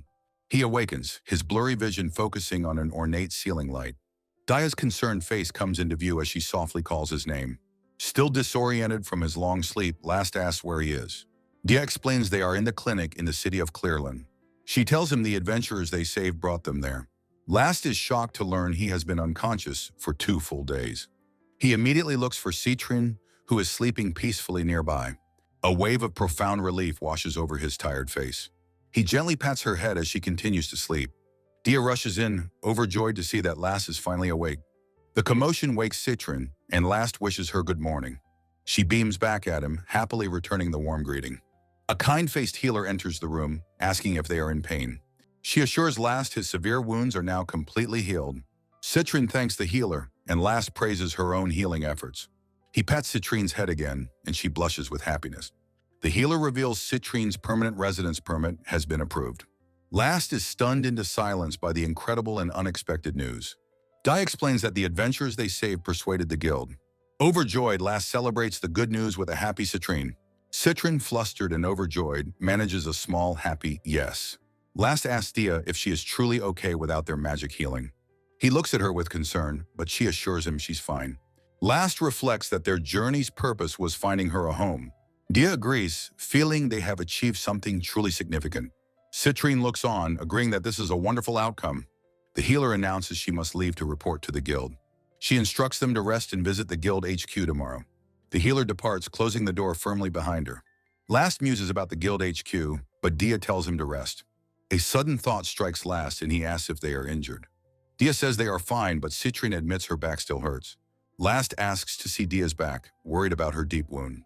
Dia, blushing furiously, calls him a lewd pervert for the request. Embarrassed, she turns away, pulling down her gown's shoulder. A young woman named Dia pulls down her gown, revealing a faint scar. Last asks with deep concern if it is all right for him to look. With a blush, Dia softly apologizes for her past failures in battle. He clutches his head in anguish, blaming his own weakness for her wound. On a nearby table, a plate of fruit sits as Dia reflects on her duty. Confused by her self-reproach, Last asks what she is even talking about. He reminds her that she has been protecting him since they first met. His own adventure, he admits with a blush, would be long over without her. Last recalls his promise to protect her, his expression gentle but firm. The scar on his own back, he explains, is proof of his resolve. Overwhelmed with emotion, Dia tearfully declares she is the shield of heroes. Their playful bickering erupts as he questions her self-appointed title. From her bed, Citrine giggles, happy that her friends are back to normal. At the same moment, the bustling city of Whitland is shown. An intensely focused Helian trains, remarking on the time they have wasted. He turns to his companions, commanding them to get ready to depart. One friend teases him about being jealous, while the other looks on nervously. His friends try to calm the tense Helian, who ignores their pleas. Helian offers a clipped, almost pained apology for his harsh behavior. His two companions stare back, utterly shocked by his unexpected apology. His friend reminds him that as comrades, they share joint responsibility. Helian snaps, dragging his friend away to find a new quest immediately. The trio stands before a grand building, needing a new base of operations. Helian's thoughts fixate on the location of a mysterious, hidden altar. In a dark alley, he overhears two informants discussing a dangerous rumor. A cloaked figure confirms the guild is secretly ordering the altar's destruction. Helio is shocked to hear the hero's party is also said to be involved. Later, his party is stopped by another adventurer in the city street. Helion rushes past them, his mind set on finding the fabled altar. He grabs the adventurer, demanding to know where the sacrificial altar is. An intimidating aura of power crackles around the enraged Helion. He roars his demand again, his eyes glowing with a furious intensity. Far away, a massive explosion rips through a forest near the city. A grotesque, multi-headed beast roars, its maw filled with sharp teeth. Two female mages leap into battle against a giant scorpion-like monster. One of them, with fiery determination, chants an enchantment for a fire arrow. Her companion simultaneously calls forth the power of an enchanted ice arrow. The two mages unleash their coordinated magical assault upon the creature. A winged warrior dives from above, striking the beast multiple heads. The monster reels from the combined attacks, its many eyes stunned. The red-haired sorceress Lapis smirks, saying she kept them waiting. She concentrates her magical power to its absolute maximum limit. Lapis unleashes a devastating torrent of violet lightning upon the beast. A massive column of smoke rises from the forest after the blast. Lapis stands confidently with her party, stating that should be enough. Her companion questions the logic of returning to the city of Clearland. The elf notes it's inefficient, asking Lapis for her true reason. Lapis defensively insists it's because she heard Dia was in trouble. The elf presses her, asking if she's anxious about Last being with Dia. The hooded mage quietly states that she does not share that same anxiety. Lapis is lost in thought, recalling that Last is the one who saved her. She feels a complex mix of gratitude and frustration towards him. Her companion's pointed observation hits home, causing her to flush brightly. She declares that while grateful, she has not fully acknowledged him yet. At the city gate, a tall figure in robes stops the party abruptly. A group of guild officials blocks their path, stating there is an issue. The lead official informs them of a more pressing matter at hand. He reveals that the guildmaster has personally summoned Lapis. The night sky hangs over the quiet clinic where Last is recovering. The next day, the sun rises over the peaceful, stately building. Last stretches cheerfully, declaring it's time to head to the guild HQ. He thanks the adventurers he saved, who are all preparing to leave. Last looks confused when he's told Citrine is also getting ready to go. Onyx explains he will go to the guild as their party's representative. He pulls Last into a tight hug, vowing to never forget his debt. Confused, Last asks who he is, having forgotten the man's name. Onyx reminds him of the battle, and Last finally remembers him. He sheepishly recalls how hard they fought during the desperate battle. Onyx explains that due to their testimony, Citrine's permit was approved. Last smiles warmly, saying their thanks are more than enough. A cheerful voice announces that she has not kept them waiting. Citrine appears, twirling happily in her new, pristine healer's uniform. Last and Onyx are both charmed, agreeing she looks exceptionally cute. He immediately worries that unsavory people will now try to bother her. Last insists she doesn't need to worry, but asks for one promise. He launches into a frantic, overprotective lecture about staying safe. Dia cheerfully waves goodbye, promising they will visit Citrine again soon. Last and Dia walk away, their journey continuing without Citrine. Onyx remarks that adventurers like them become the stuff of legends. The word hero triggers a powerful and poignant memory for Last. He recalls a demon girl he saved, asking if he was all right. He had wanted to help her, even though she was a demon. She believed he was righteous, even if the world disagreed. He had stated that even though she was a demon, she was his comrade, a declaration which brought her to tears. Citrine calls out to her big brother Last and big sister Dia. She bows deeply, her face a mask of pure, tearful gratitude. At the same time, maniacal laughter echoes in a dark, crumbling castle. A figure is surprised to hear Onyx was killed, calling him the weakest. They express confusion, as their memory recalls Onyx as the strongest. A winged demon clarifies Onyx had both his arms back then. The figure admits they do not know the killer's name, but a vision reveals it was a boy wielding a rusty sword. The winged demon Quarth purrs with interest, asking if they remember now. Back in town, a shopkeeper thanks Last and Dia for their patronage. Dia happily shows off a bag of potions she bought on sale. She admits she bought too many, as she has not needed them lately. Last watches a child thank his brother for an ice cream. The simple moment of affection seems to touch him deeply.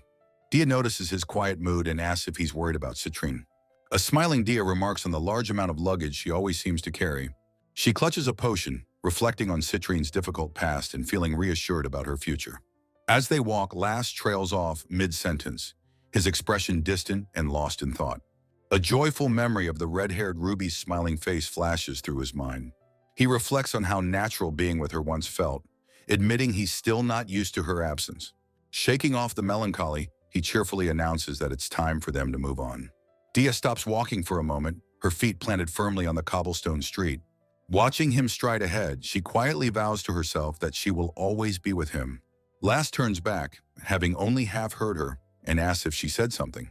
A faint blush dusts Dia's cheeks as she looks up at him with a gentle expression. She gives a small knowing laugh, demurely insisting that it was nothing at all. A flag bearing the guild's crest flutters from the wall of a grand, imposing building.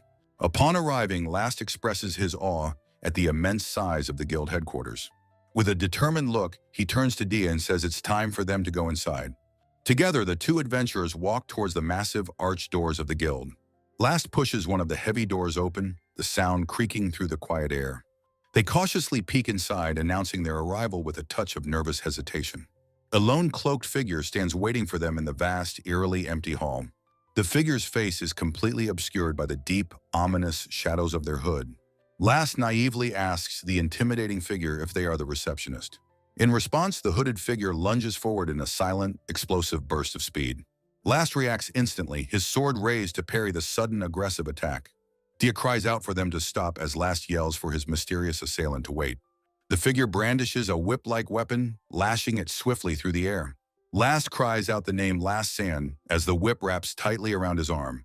The figure yanks him off balance, pulling him across the polished floor of the hall. With a surge of energy, Last manages to break free from the whip's powerful hold. The hooded figure lands gracefully, surprised by his unexpected strength and reaction. A dark, crackling aura now sizzles menacingly around Last's entire form. The mysterious figure notes that neither of their weapons are true divine instruments. Taking a defiant stance, Last warns that he will be forced to injure them if they persist. Dia watches the standoff nervously, unable to predict the hooded figure's mysterious actions. She wonders if her strange opponent has any true malice or hostile intent. The hooded figure lunges again, their hand crackling with a volatile dark power. Their gloved fingers reach directly for the blade of Last's own sword. As their hand makes contact, the figure asks if he is now satisfied with this test. A massive surge of purple lightning erupts from the contact point, engulfing Last. Dia covers her mouth in horror, recognizing the powerful Shiden attack. A calm, amused voice rings out from the balcony above, congratulating them on their work. Last, still smoking from the shock, weakly asks who the newcomer is. Gibeon, the guildmaster, introduces himself with a confident, booming voice. He also congratulates the small, doll-like girl, Amy, on a job well done. The hooded figure, revealed to be Amethyst, brushes off the guildmaster's praise. Later, in an opulent office, an agitated Last demands an explanation for the attack. Gibeon calmly begins to explain the situation to the confused and wary adventurers. He recounts hearing the incredible story of how they defeated a great demon lord. Aim adds that the demon girl's origins in Whiterun prompted their summons. Last questions the purpose of the surprise attack they were just subjected to. Gibeon admits he doubted a rookie could do it, so he had Amethyst test him. Amethyst mutters that someone else could have done it, worried for Last's safety. Last sheepishly admits he was only charred black by the powerful magical attack. Dia laughs with relief, happy that the tense misunderstanding has finally cleared up. With the air cleared, Gibeon announces it's time to get to the real business. He leans forward, presenting a legendary and ornate weapon on his desk. Last stares in disbelief, recognizing the fabled divine weapon of Onyx. Gibeon officially bestows upon them the special rank for their incredible merit. The sudden, prestigious honor leaves both Last and Dia completely stunned. An ancient text reveals Onyx was the weapon used to vanquish a demon lord. Gibeon confirms its name and appearance match the legendary weapon from the text. Aim cheerfully announces their promotion, 2 ranks up to the esteemed gold rank. The news leaves Amethyst completely speechless, her eyes wide with shock. Last, however, looks troubled by the sudden and massive promotion. Gibeon notices his expression and asks if he is somehow dissatisfied with the reward. Last explains his earnest personality can't accept such special treatment. Aim smiles, noting his selfless nature is exactly as the rumors described. Gibeon chuckles, observing that Last is quite different from today's youth. He notes that Last desires to protect Smiles, not seek personal gain. Last's face lights up, agreeing that it's just like a hero's tale. Gibeon states that for this hero's egg, he has a special, vital request. He asks them to undertake a mission to destroy the altar of the evil god. The scene shifts to a harsh, snowy trail, with Dia calling out for Helio. Last complains about Helio's attitude towards their promotion and new quest. Helio reminds them this dangerous mission is not what they were officially assigned. He grimly states that a quest this perilous is meant for a true legendary hero. A memory surfaces of his childhood rivalry with Last and the red-haired Ruby. In the past, a young Ruby furiously demands that Helio return Last's book. A frustrated young Helio snaps back at her, telling her to be quiet. A tiny crying last insists that he will definitely become a hero someday. Helio screams in frustration, tired of hearing the name Last over and over. A memory of Ruby's triumph and her unwavering belief in Last flashes by.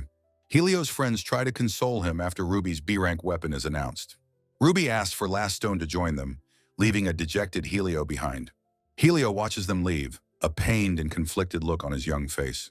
He thinks grimly to himself that Last cannot become a true adventurer. In the present, Last reflects on always being protected, unable to act on his own. He looks up with a quiet, determined smile, remembering his past self. He clenches his fist around his gnarled sword, questioning why he's smiling. He gazes at a hero book, wondering if he is frustrated by his past. On the snowy path, his resolve hardens as he begins to speak his mind. He declares passionately that he will surpass both the hero and the Ayu. Helio's companion asks if he has any self-reflection after his bold claim. He warns that if Last continues his reckless behavior, he will be forced to intervene. Helio snaps, accusing Last of being far too obsessed with the girl, Ruby. He grabs Last by the collar, his knuckles white with suppressed rage. He screams at Last, telling him not to joke about such serious matters. His friend tries to stop him, reminding him he changed after reading an article. Helio roars that Last is always so infuriatingly and thoughtlessly reckless. A small, quiet voice from above muses that they are being very noisy. A koala-like demon perched on a ledge wonders how to quiet them down. Helio's focus shifts instantly, vowing to exorcise the demon without a trace. A sinister fox demon, her face a mask of cruelty, unleashes an aura of 9 flames. Suddenly, a roaring pillar of fire erupts, trapping 3 unsuspecting adventurers within its inferno. Overwhelmed by the intense heat, the heroes cry out, wondering what this fiery trap is. The fox demon coolly acknowledges the success of her ambush with a confident pose. In response, an enraged Helio roars, unleashing the crackling electrical power of his Zeus spear. His companion, Last, can only watch in shock, crying out Helio's name as he charges forward. 2 other adventurers declare they will handle the other demon, leaving the fox to Helio. A strange sheep demon with a blank face quietly predicts the adventurer's victory with unsettling certainty. With a mocking laugh, the fox demon easily evades Helio's lightning-fast attack. Helio screams in frustration at the fleeing demon, questioning if the vixen even intends to fight. With a sly glance, she retorts, asking if he is not the one captivated by her. The fleeing figure, revealed to be a man in disguise, stops in shock at being discovered. Fox demon purrs, remarking that she does not dislike a man who runs for his life. Now exposed, the man stands alone and vulnerable in the desolate snow. His expression shifts instantly from surprise to one of absolute wide-eyed horror. He sees his 2 comrades lying defeated in the snow, the sheep demon looming over them. The demon's face splits into a fanged maw as it cackles, delighting in the newfound silence. It turns its head, noticing the disguised man, and letting out a soft, inquisitive sound. The man's face contorts into a mask of pure, unadulterated rage. He screams at the demons, demanding to know what they did to his friends. As he charges, a new massive force brutally intercepts him with a sickening impact. A hulking tiger demon stands over him, stating he should be proud to become their nourishment. The man grits his teeth in agony, realizing with terror that there is yet another foe. The 3 monstrous demons stand triumphant, the fox demon asking which victim to devour first. He can only curse his fate as their cacophony of monstrous laughter echoes around him.